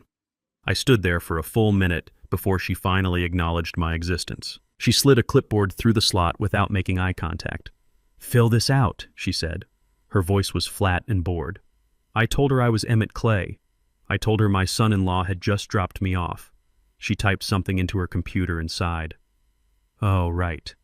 The dementia admission. Bed 4B. Orderly will be out in a minute." She went back to her phone. I was not a person to her. I was just a bed number. I was inventory. A large man with tattooed forearms and a shaved head emerged from the double doors behind the desk. His name tag said Marcus, but his eyes said Predator. He grabbed my arm. His grip was unnecessary and painful. "Come on, Pops, let us get you processed." He pulled me through the doors and into a long hallway that smelled even worse than the lobby. We passed rooms where people lay in beds with the rails pulled up, trapped like infants. I heard someone crying for water. I heard someone else screaming for their mother. Marcus ignored it all. He dragged me into a small windowless room and closed the door. "Strip," he ordered. I stood there frozen. I was a 69-year-old man. I was a professional. I had dignity. I said, "Strip," he repeated, stepping closer. "We have to inventory your personal effects and get you into a gown. No outside clothes allowed. Hygiene policy." I slowly began to unbutton my shirt. My fingers were shaking not from cold, but from a rage so intense it made my vision blur. I took off the suit Coretta had bought me. I folded the trousers neatly. I placed them on the metal table. Marcus swept them into a clear plastic bag with a careless swipe of his arm. He grabbed my watch. It was a simple Timex, but it had an inscription on the back from my retirement party. "Hey," I started to protest. Marcus got in my face. His breath smelled of tobacco. No jewelry, policy. He threw the watch into the bag. He took my wallet. He took my shoes.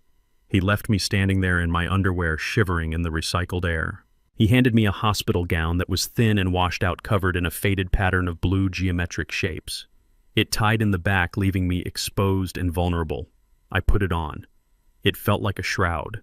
I was no longer Emmett Clay, the engineer. I was just another body in the system. Marcus grabbed my arm again and marched me down the hall to room 4. It was a small, cramping space with 2 beds separated by a torn curtain. The man in the other bed was curled into a fetal position, mumbling to himself. Marcus pointed to the empty bed. "Sit. Stay. Dinner is at 5. If you make a mess, you clean it up." He turned and left, locking the door from the outside. I sat on the thin mattress. The springs dug into my thighs. I looked at the bare walls. There were no pictures, no clock, no window to the outside world, just a small reinforced pane of glass in the door where the staff could watch us. I realized with a jolt of panic that Hattie was right. If I had stayed here for a week, I would have truly lost my mind. This place was designed to break the human spirit. It was designed to strip away your identity until you were just a biological function to be managed. I lay back on the pillow, which smelled of vinegar, and closed my eyes. I had to survive the night. Just one night. The sun went down, but the lights in the hallway never turned off. They stayed on a harsh, bright white that seeped under the door and through the thin curtain. The night at Sunny Hills was not a time for rest. It was a time for chaos. The man in the bed next to me, whose name I learned was Silas, began to scream around midnight. He was not screaming in pain. He was screaming at invisible demons. He was thrashing against the bed rails, kicking the metal with a rhythmic clang that echoed in the small room. I lay perfectly still. I pulled the thin blanket up to my chin and controlled my breathing. I counted prime numbers in my head: 2, 3, 5, 7, 11, 5, 7. I built a mental wall around my mind, reinforcing it with logic and memories of Coretta. Around 2 in the morning, the door opened. It was not Marcus. It was a different orderly, a younger man with a cruel smile. He walked over to Silas and hit the bed frame with a baton. "Shut up, old man," he hissed. "You are waking up the whole wing." Silas kept screaming. The orderly sighed and pulled a syringe from his pocket. He jabbed it into Silas' arm with zero compassion. Within seconds, Silas went limp. Then the orderly turned to me. He walked over to my bed. He shined a flashlight in my eyes. "You awake, new guy?" I did not move. I kept my breathing shallow. I pretended to be asleep. He leaned down close to my ear. "I know your type," he whispered. "You think you are better than this place. You think someone is coming for you, but nobody comes. Your family dumped you here because they got tired of you. You are garbage now. So do not cause me any trouble, or you will get the same juice as your roommate." He tapped my cheek with the cold metal of the flashlight. It was a violation. It was a threat. He wanted me to react. He wanted me to give him a reason to hurt me. I summoned every ounce of discipline I had learned in 50 years of navigating construction sites and boardrooms. I remained a statue. I let him think I was sedated. I let him think I was broken. After a moment, he grunted and walked away. The door clicked shut. I opened my eyes in the dark. Tears of humiliation burned the corners of my eyes, but I did not let them fall. I turned my head and looked at the wall. I scratched a small mark into the plaster with my fingernail. One mark for one night. I swore to myself it would be the only mark I ever made in this hellhole. I spent the rest of the night listening to the gurgling of the radiator and plotting. I imagined the look on Brent's face when the trap sprung. I imagined Jasmine realizing what she had done. I used my anger as fuel. It kept me warm in the freezing room. It kept me sane in the asylum. I did not sleep. I waited. I watched the crack under the door, waiting for the light to change, waiting for the dawn. At 8 in the morning, the routine began again. The sounds of breakfast trays clattering, the smell of burnt oatmeal. I sat on the edge of my bed, my hands folded in my lap, waiting. Marcus came in with a tray of gray-looking mush. "Eat up, Pops," he said, slamming the tray onto the rolling table. I did not touch it. I just looked at the door. "You are not hungry," Marcus sneered. "Suit yourself. Starving is cheaper." He turned to leave. But before he could reach the door, a commotion erupted in the hallway. I heard the sound of heavy boots. I heard voices raised in authority. And then I heard a voice I recognized. It was sharp, clear, and cutting like a diamond saw. "Step aside before I have you arrested for obstruction of justice." The door to my room flew open. It hit the wall with a bang that made Marcus jump. Standing in the doorway was Hattie Bloom. She was wearing a blood-red suit that looked like a declaration of war. Behind her stood 2 uniformed police officers and a man in a dark suit holding a briefcase. Hattie looked at the room. She looked at Silas, drugged and drooling in the next bed. She looked at the tray of slop, and then she looked at me. Her eyes softened for a fraction of a second before hardening into steel. "Mr. Clay," she said, her voice ringing with power. "Grab your things. We are leaving." Marcus stepped forward, trying to puff out his chest. "You cannot just take a patient. He is under a guardianship. I need to see authorization." Hattie stepped into his space. She shoved a piece of paper into his chest with enough force to make him stumble back. "This is a court order from a federal judge signed 20 minutes ago, immediately suspending the guardianship of Brent Vance due to pending criminal fraud charges. It also grants me temporary custody of Emmett Clay and orders an immediate independent medical evaluation." She looked Marcus up and down with pure disgust. "And if you do not move out of my way in 3 seconds, I will add a charge of kidnapping and unlawful imprisonment to the lawsuit I am filing against this facility before lunch." 1, 2. Marcus moved. He shrank against the wall, looking suddenly very small. Hattie walked over to me. She offered me her arm. "Are you ready to go, Emmett?" I stood up. My knees were stiff, but I felt 10 feet tall. I looked at Marcus. I looked at the gray oatmeal. "I am ready," I said. We walked out of the room. We walked down the hallway past the staring nurses and the terrified orderlies. We walked through the lobby where the receptionist stopped chewing her gum and gaped at the police officers.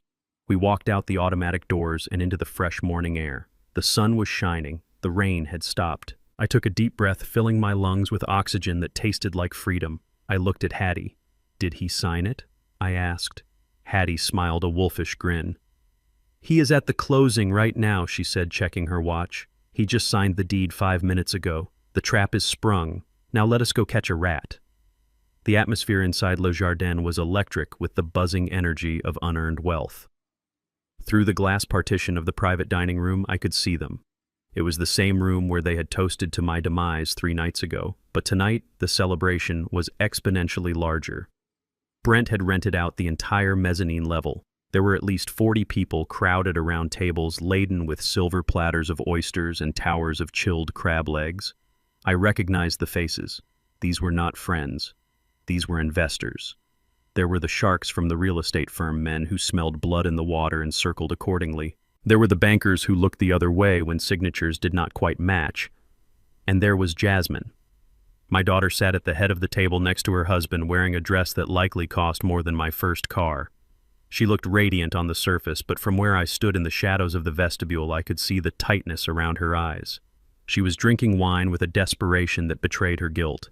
She was trying to drown the memory of her father pleading in the kitchen. Brent was standing on a chair. He looked like a king addressing his court. His face was flushed with expensive scotch and the adrenaline of the con. He held a crystal flute high in the air, the bubbles catching the light of the chandelier. He was shouting over the din of the crowd, making a speech about vision and legacy. He was telling them that the acquisition of the Clay estate was just the beginning. He called it a distressed asset that he had heroically salvaged. He spoke of me as if I were already dead, a beloved but incompetent patriarch who had been safely tucked away for his own good. The crowd murmured their approval. They raised their glasses. They did not care about the human cost of their dividends. They only cared about the bottom line.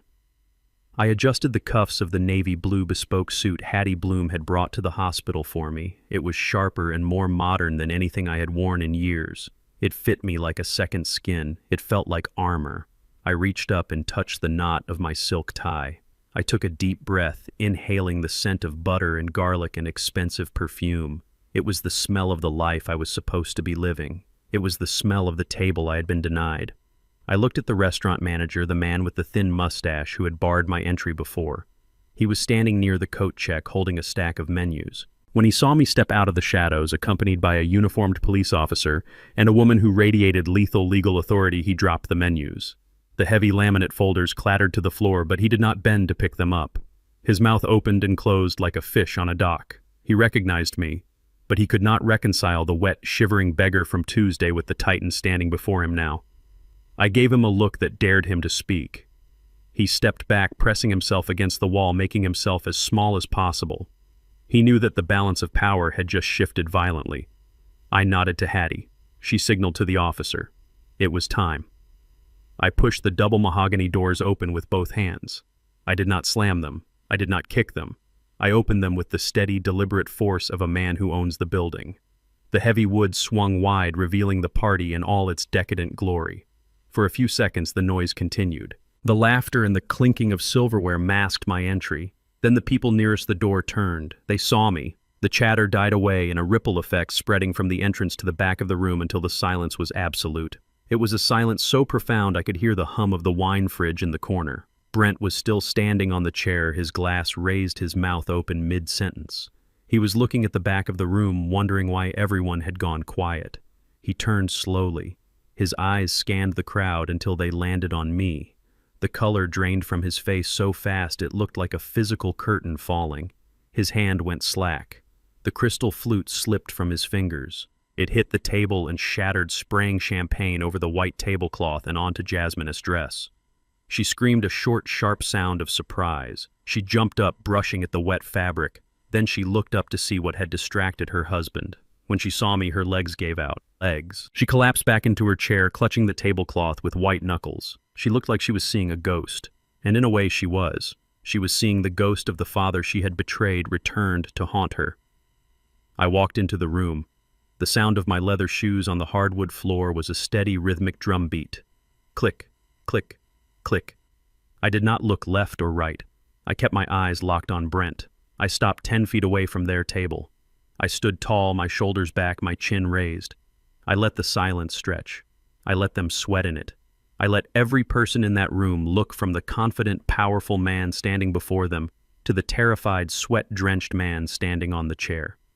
Brent recovered first. His survival instinct kicked in. He scrambled down from the chair, his movements jerky and uncoordinated. He forced a smile onto his face, but it looked like a rictus of terror.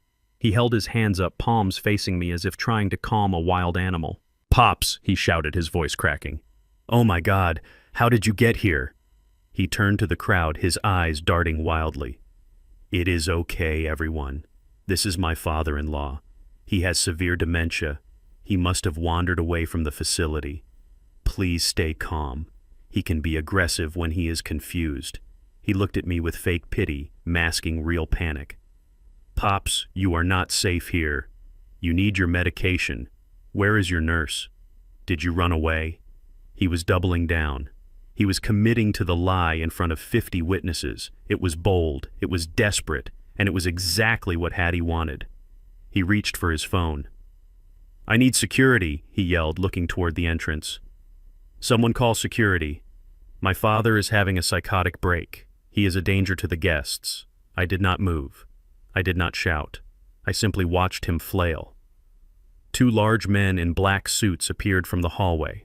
They were the restaurant security. They started moving toward me, reaching for my arms. Brent sighed with relief.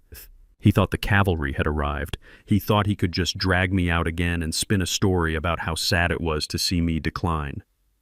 But the security guards never reached me. From the kitchen door, a figure stepped out, blocking their path. It was Tavon. He was not wearing his mechanic jumpsuit. He was wearing a dark suit that I had bought for him that morning. He looked formidable. He crossed his huge arms over his chest and shook his head. "He is not going anywhere," Tavon said. His voice was deep and rumbled through the floorboards. The guards hesitated. They looked at Tavon, then they looked at the front door where the police officer was now standing with his arms crossed. Brent looked around. He saw the exits were blocked. He saw Hattie Bloom step out from behind me holding a thick leather briefcase. He recognized her. Every crooked businessman in the city knew Hattie Bloom. He knew that if she was here, this was not a social call. I finally spoke. My voice was calm. It was the voice of the man who has calculated the structural integrity of the building and knows exactly where the weak point is. "Sit down, Brent." The command whipped through the room. I said, "Sit down. You are making a scene." Brent tried to laugh. It came out as a squeak. "Pops, listen to me. You are confused. We sold the house. We have the papers. You are not in charge anymore." I took a step closer. "I am not confused, Brent. I know exactly what day it is. I know exactly where I am, and I know exactly whose money you are spending on this party." I looked at the crowd. I addressed the investors directly. "Gentlemen, my name is Emmett Clay. I am the owner of the property my son-in-law claims to have sold this morning. I am here to inform you that the sale is fraudulent. The deed was signed under duress, and the seller, namely me, was declared mentally incompetent by the very man sitting at that table."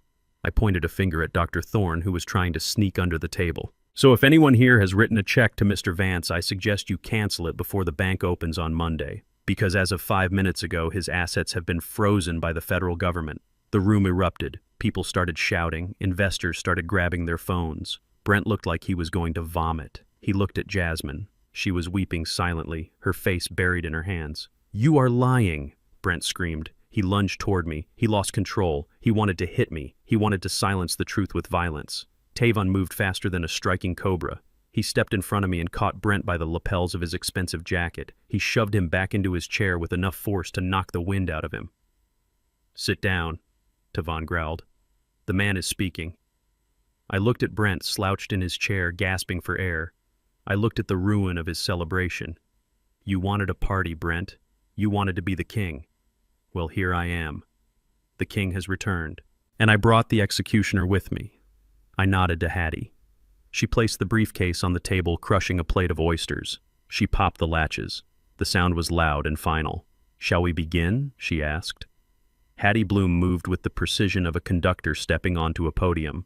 She did not shout and she did not wave her arms. She simply walked over to the audio-visual console that Brent had set up for his victory speech. The laptop was still humming, displaying a slideshow of Brent standing in front of my house with a sold sign. Hattie unplugged his laptop with a sharp tug and inserted a flash drive of her own. The screen behind the stage flickered. It went black for a terrifying second and then illuminated the room with a harsh white light. The image on the screen was not a graph of profits. It was a high-resolution scan of a medical document. It was the competency evaluation signed by Dr. Eris Thorne. I watched the crowd. The investors squinted at the screen, reading the diagnosis. Advanced dementia. Unable to manage affairs. Then Hattie pressed a button on the remote. The audio system, which had been playing smooth jazz a moment ago, crackled to life. A voice filled the room. It was loud and clear and undeniably Brent Vance. He is a vegetable, Brent. A walking, talking vegetable. The room gasped. It was a collective intake of breath that sucked the oxygen out of the space. Brent froze. He looked at the speakers as if they were possessed. Hattie did not stop there. She clicked the next file. "Professional services are not free, Mr. Clay. $1 million sale has enough slices of pie for the doctor, the son-in-law, and the broker." That was Dr. Thorne's voice. I looked at the doctor. He was trying to crawl out from under the table, but the police officer blocked his path with a shiny black boot. Thorne slumped against the table leg, covering his face with his hands. Brent finally found his voice. It was a high-pitched screech of denial. "That is fake. This is deep fake technology. My father-in-law hired a hacker. You cannot believe this." Hattie ignored him. She clicked again. A video appeared on the screen. It was grainy but clear enough. It showed the interior of my living room. It showed Brent handing me a pen. It showed him forcing a confused old man to sign a document. And then Hattie zoomed in. She zoomed in on the signature line. The image enlarged until the shaky ink filled the entire wall. I watched the investors lean forward. They were money men. They knew how to read the fine print. They saw the jagged letters. They saw the hesitation marks. And then they saw what I had hidden in plain sight. The letters were not CLAY. They were TRAP. A murmur went through the room. One of the bankers, a heavy-set man with a red face, stood up. He pointed at the screen. "That is not a signature. That is a cry for help." Brent looked at the screen. For the first time he saw what I had done. He saw the trap I had laid right under his nose. His mouth fell open. He looked at me. I stood there with my hands clasped behind my back, looking him dead in the eye. I did not smile. I did not gloat. I just let the weight of his own stupidity crush him. Hattie turned off the screen. The room plunged back into semi-darkness, but the damage was done. She picked up a microphone and walked to the center of the room. "Ladies and gentlemen," she said, her voice cool and professional, "you have just seen evidence of medical fraud, elder abuse, and forgery. But that is the boring part. Let us talk about the money." She turned to Brent. "You believe you sold the house this morning for $1.2 million. You believe you wired those funds to an offshore account in the Cayman Islands." Brent puffed out his chest slightly, trying to salvage some dignity. "I did sell it," he stammered. "The money is gone. You cannot touch it. It is in an international trust." I stepped forward. This was my moment. I shook my head slowly. "No, Brent. You did not sell the house to a stranger. You sold it to a company called Phoenix LLC. I paused, letting the name sink in. Phoenix LLC is a holding company incorporated yesterday morning. Its sole shareholder is me, Emmett Clay. Brent blinked. He shook his head, trying to process the math. "What? That is impossible. You do not have any money." "I checked your accounts." I smiled. It was a cold, hard smile. "You checked the accounts you knew about. You did not know about the West Creek land sale. I sold that land legitimately 3 days ago to the city for the highway expansion. I used that capital to buy my own house back from you." The room went deadly silent. The irony was so thick you could taste it. "So let me clarify the transaction for everyone," I continued.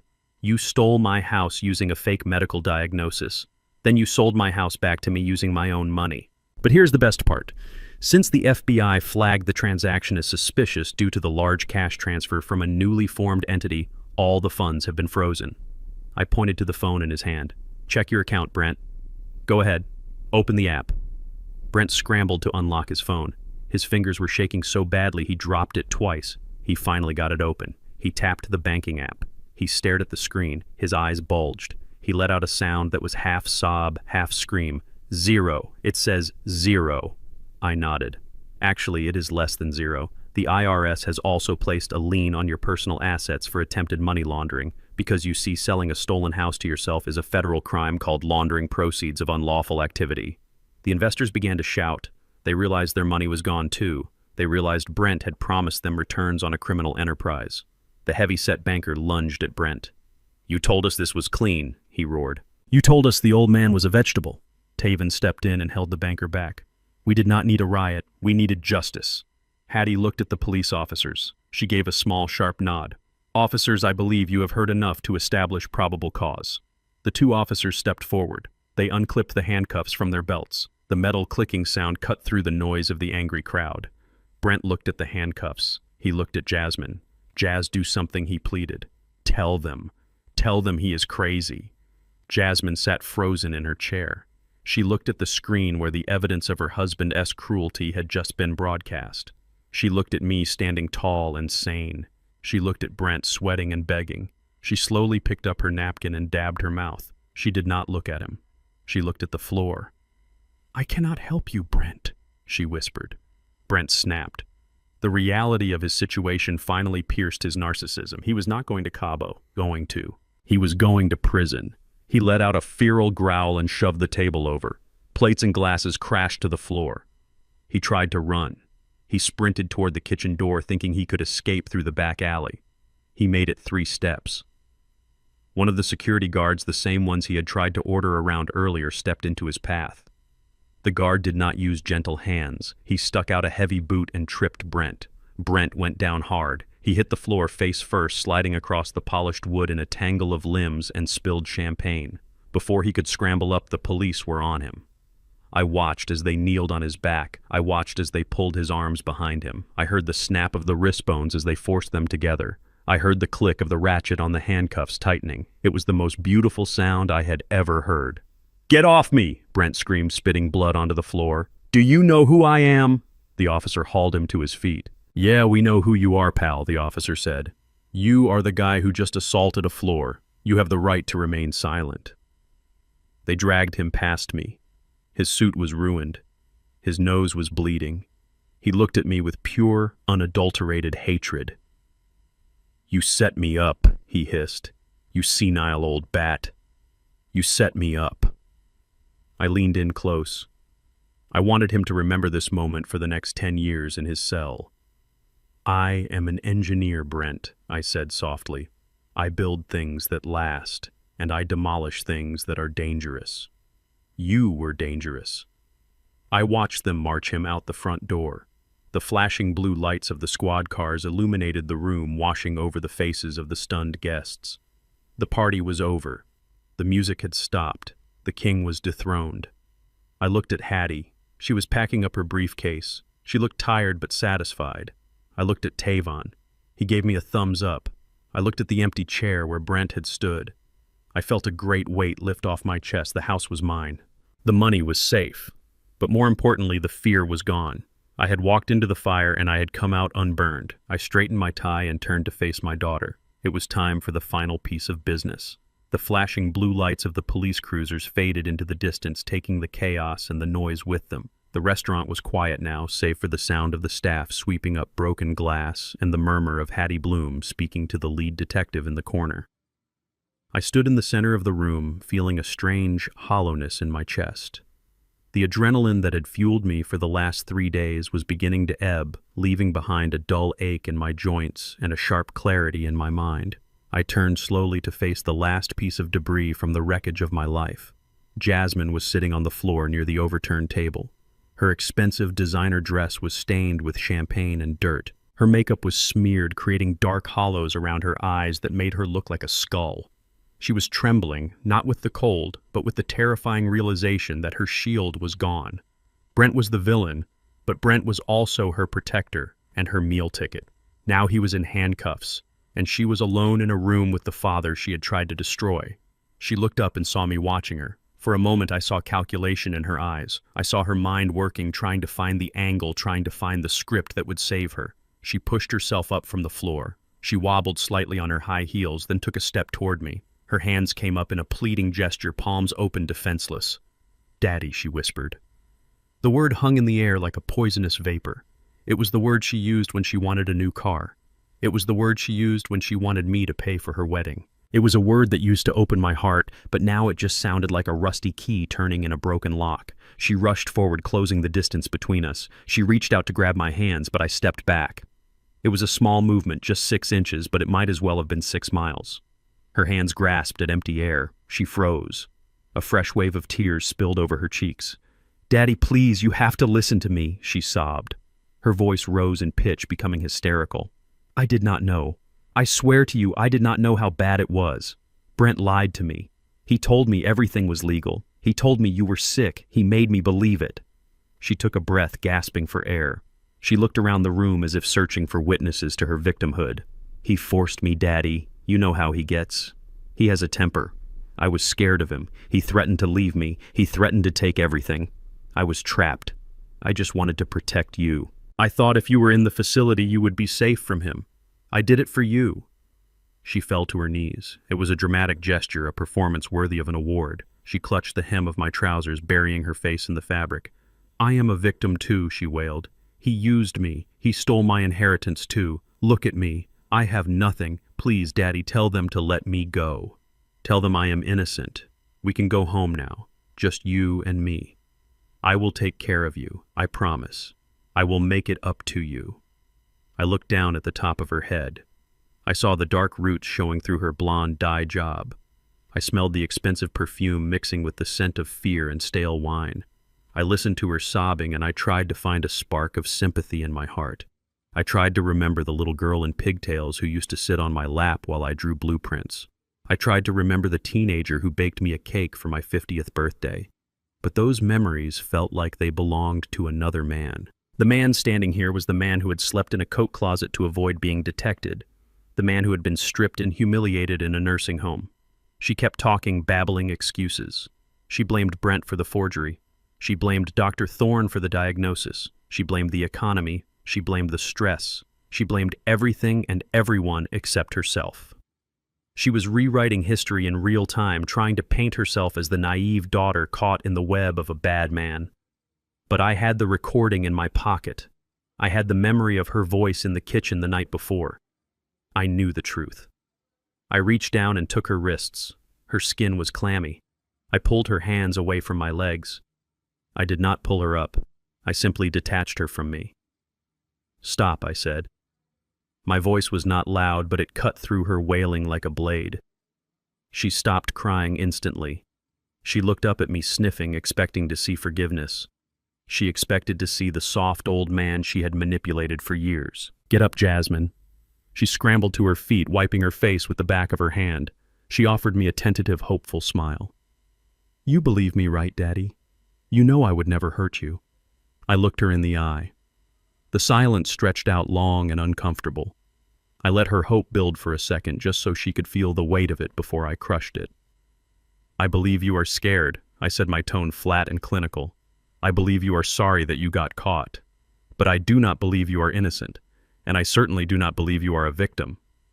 Her smile faltered. Her eyes darted back and forth. "What do you mean?" "I told you he forced me." I shook my head slowly. I began to dismantle her defense with the precision of an engineer taking apart a faulty engine. "No, Jasmine. He did not force you to roll your eyes when I asked for help in the car. He did not force you to tell me to go to sleep when I begged you in the kitchen last night. I gave you an out. I sat right next to you and offered you a chance to save our home. I offered you a chance to choose me. And you looked me in the face and told me I was crazy." She opened her mouth to protest, but I raised a hand to silence her.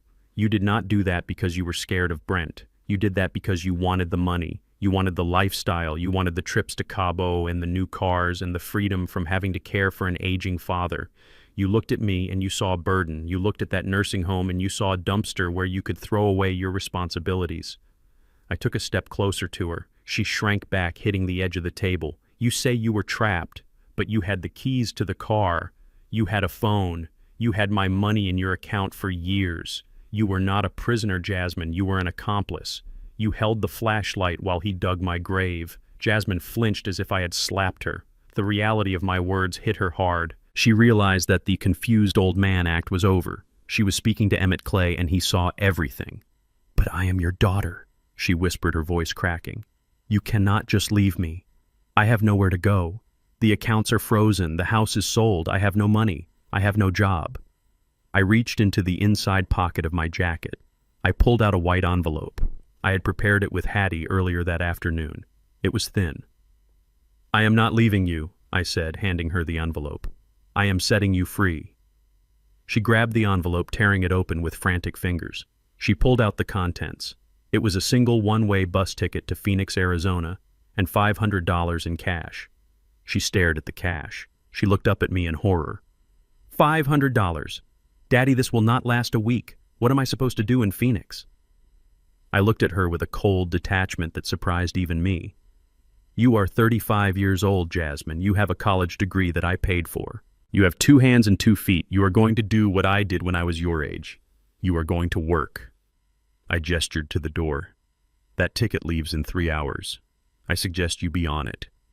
Because as of tomorrow morning, the locks on the house will be changed again. And this time you do not have the code." She stared at me.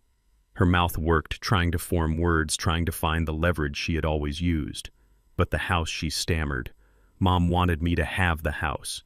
That was the wrong thing to say. Mentioning Coretta was a mistake. "Your mother wanted you to have a home." I said, my voice dropping to a dangerous whisper. "She did not want you to have an asset to liquidate. You lost the right to that house the moment you signed the paper to sell it.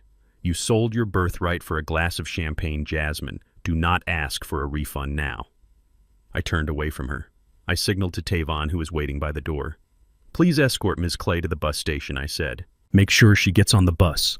Jasmine screamed. She threw the envelope on the floor. "I hate you," she shrieked, her face twisting into an ugly mask of entitlement. "You are a cruel old man.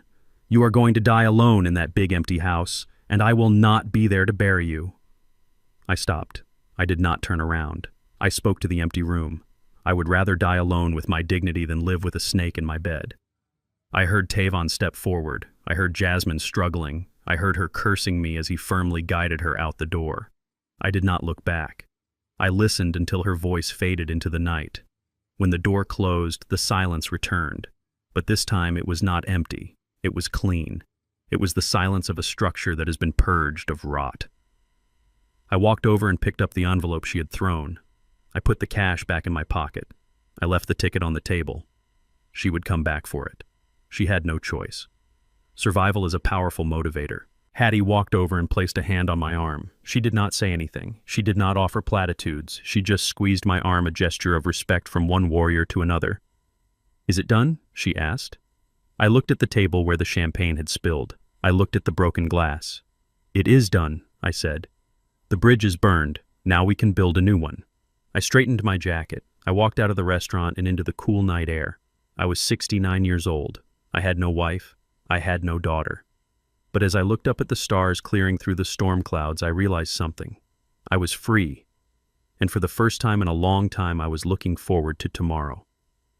It has been exactly 365 days since I walked out of that restaurant and left my old life behind on the floor amidst the shattered glass and spilled champagne. The seasons have turned a full circle, and the winter rain that once soaked my suit has given way to a spring so vibrant it feels like the earth itself is celebrating my survival. I am sitting on my front porch, the same porch where the movers once threw my life into garbage bags. But today, there are no bags. There are only pots of blooming hydrangeas that I planted myself, digging my hands into the soil that I fought so hard to keep. The house behind me is no longer a mausoleum of memories or a crime scene of betrayal. It is alive. It breathes.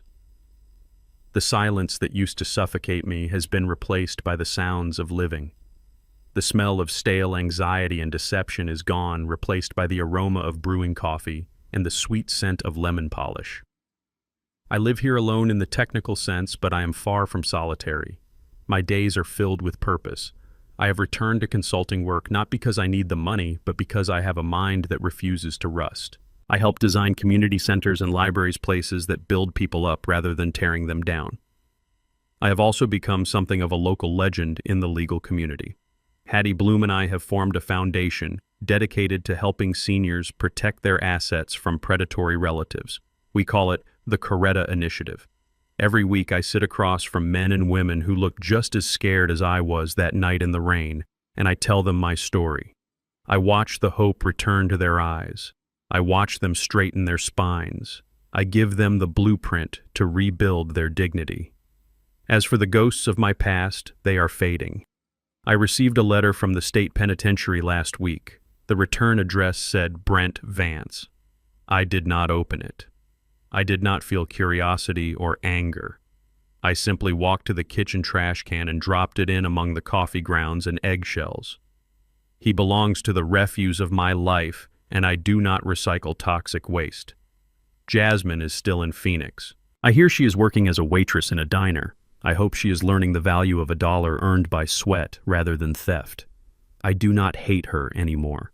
Hate requires energy, and I have none to spare for her. She is simply a stranger who once knew my name. I have reclaimed my peace, and it is a fortress that no one will ever breach again. The front door opens, and I do not flinch. I do not check the lock. I know exactly who it is. Taven walks out onto the porch holding 2 mugs of tea. He looks different than the man I met in the alley. The shadows under his eyes are gone, replaced by a light that comes from security and self-respect. He is finishing his certification to become a paralegal working directly under Hattie Bloom. She tells me he is the sharpest mind she has seen in 20 years. He hands me a mug and sits on the rocking chair next to me. We do not need to say much. We share the comfortable silence of 2 soldiers who survived the same war, but today he is not alone. A small whirlwind of energy bursts through the screen door. It is his daughter, Nia. She is 5 years old with hair in braided pigtails and a smile that could power the entire city grid. She runs to me and climbs onto my lap without hesitation. She does not see a bank account or a house. She sees her grandpa Emmett. That is what she calls me. It is a title I did not inherit by blood, but earned by loyalty. It is the most important title I hold. "Come on, Grandpa," she says, pulling on my hand. It is time for my lesson. I stand up, my knees protesting only slightly. We walk inside to the living room. There in the corner stands the baby grand piano. It is polished to a high shine. This is the piano Jasmine wanted to sell. She called it a dust collector. She said it took up too much space. She calculated its value in dollars and cents. But to me, it is an instrument of the soul. I lift the fallboard, revealing the ivory and ebony keys that have waited years to sing again. I lift Nia onto the bench. Her feet dangle above the pedals. I sit beside her. I place my large, rough hands over her tiny, smooth ones. I teach her how to shape her fingers like she is holding a bubble she does not want to burst. We start with a simple scale. C, D, E. The notes ring out clear and true, filling the house with music. Focus on the rhythm, I tell her softly. Listen to the space between the notes. That is where the music lives. She scrunches her nose in concentration, her tongue poking out the corner of her mouth. She plays a simple melody. It is halting and imperfect, but to my ears, it is a symphony. I watch her. I see the future in her eyes. I see a girl who will grow up knowing she is safe. She will grow up knowing she is loved not for what she can give, but for who she is. I am teaching her to play, but she is teaching me to feel again. Jasmine wanted to silence this house. She wanted to turn it into a quiet, empty asset. But now it is loud. It is messy. It is full of wrong notes and laughter and the sound of Tavon clapping from the kitchen. This piano was almost a casualty of greed. Now it is the centerpiece of a new legacy. I look at Tavon leaning against the doorframe watching us. He nods. I nod back. We are building something here that cannot be signed away or stolen. We are building a family. When the lesson is over and the sun begins to dip below the horizon, painting the sky in shades of violet and gold, I step back out onto the porch. The air is cool. I take a deep breath, filling my lungs with the sweet evening air. I look up at the vast expanse of the blue sky. It is limitless. I think about the man I was a year ago, the man shivering in the rain, the man who thought his life was over. I wish I could go back and tell him that the end is just the beginning of a better story. I wish I could tell him that the betrayal was necessary to clear the ground for the blessing. I put my hand in my pocket and feel the old brass key to my front door. It is cold and solid. I am 69 years old. I have lost a wife. I have lost a daughter. I have lost my innocence regarding the cruelty of human nature. But I have found myself. I have found a son. I have found a granddaughter. I have found a mission. They tried to bury me. They did not know I was a seed. They tried to break me. They did not know I was made of iron. They tried to write my ending. They did not know I held the pen. I look at the street where the neighbors wave to me with genuine respect, now not pity. I look at the house that stands strong behind me. I smile. It is not a smile of triumph. It is a smile of contentment. There is an old saying that revenge is a dish best served cold. I disagree. I think the best revenge is not caring enough to serve them anything at all. The best revenge is waking up in a house you own, surrounded by people who love you, and watching the sun rise on a day that belongs entirely to you. I am Emmett Clay. I am still standing. And as I watch the first star appear in the twilight, I know one thing for certain. My life is not a tragedy. It is a masterpiece. And I am just getting started. This journey taught me that family is not defined by whose blood runs in your veins, but by who is willing to bleed for you when the wolves come. I spent years trying to buy my daughter's love with silence and sacrifice, only to realize that true love never requires you to destroy yourself. The greatest victory was not reclaiming my house, but reclaiming my dignity. To anyone feeling erased or underestimated, remember this. Your value does not decrease based on someone else's inability to see your worth. Stand tall, speak your truth, and never be afraid to burn a bridge that leads to nowhere, because sometimes that fire lights the way to your true home. If this story resonated with you, please hit the like button and subscribe to the channel for more stories of justice and resilience. Let me know in the comments below if you have ever had to make the hard choice to cut off a family member to save your own peace. I will be reading your stories.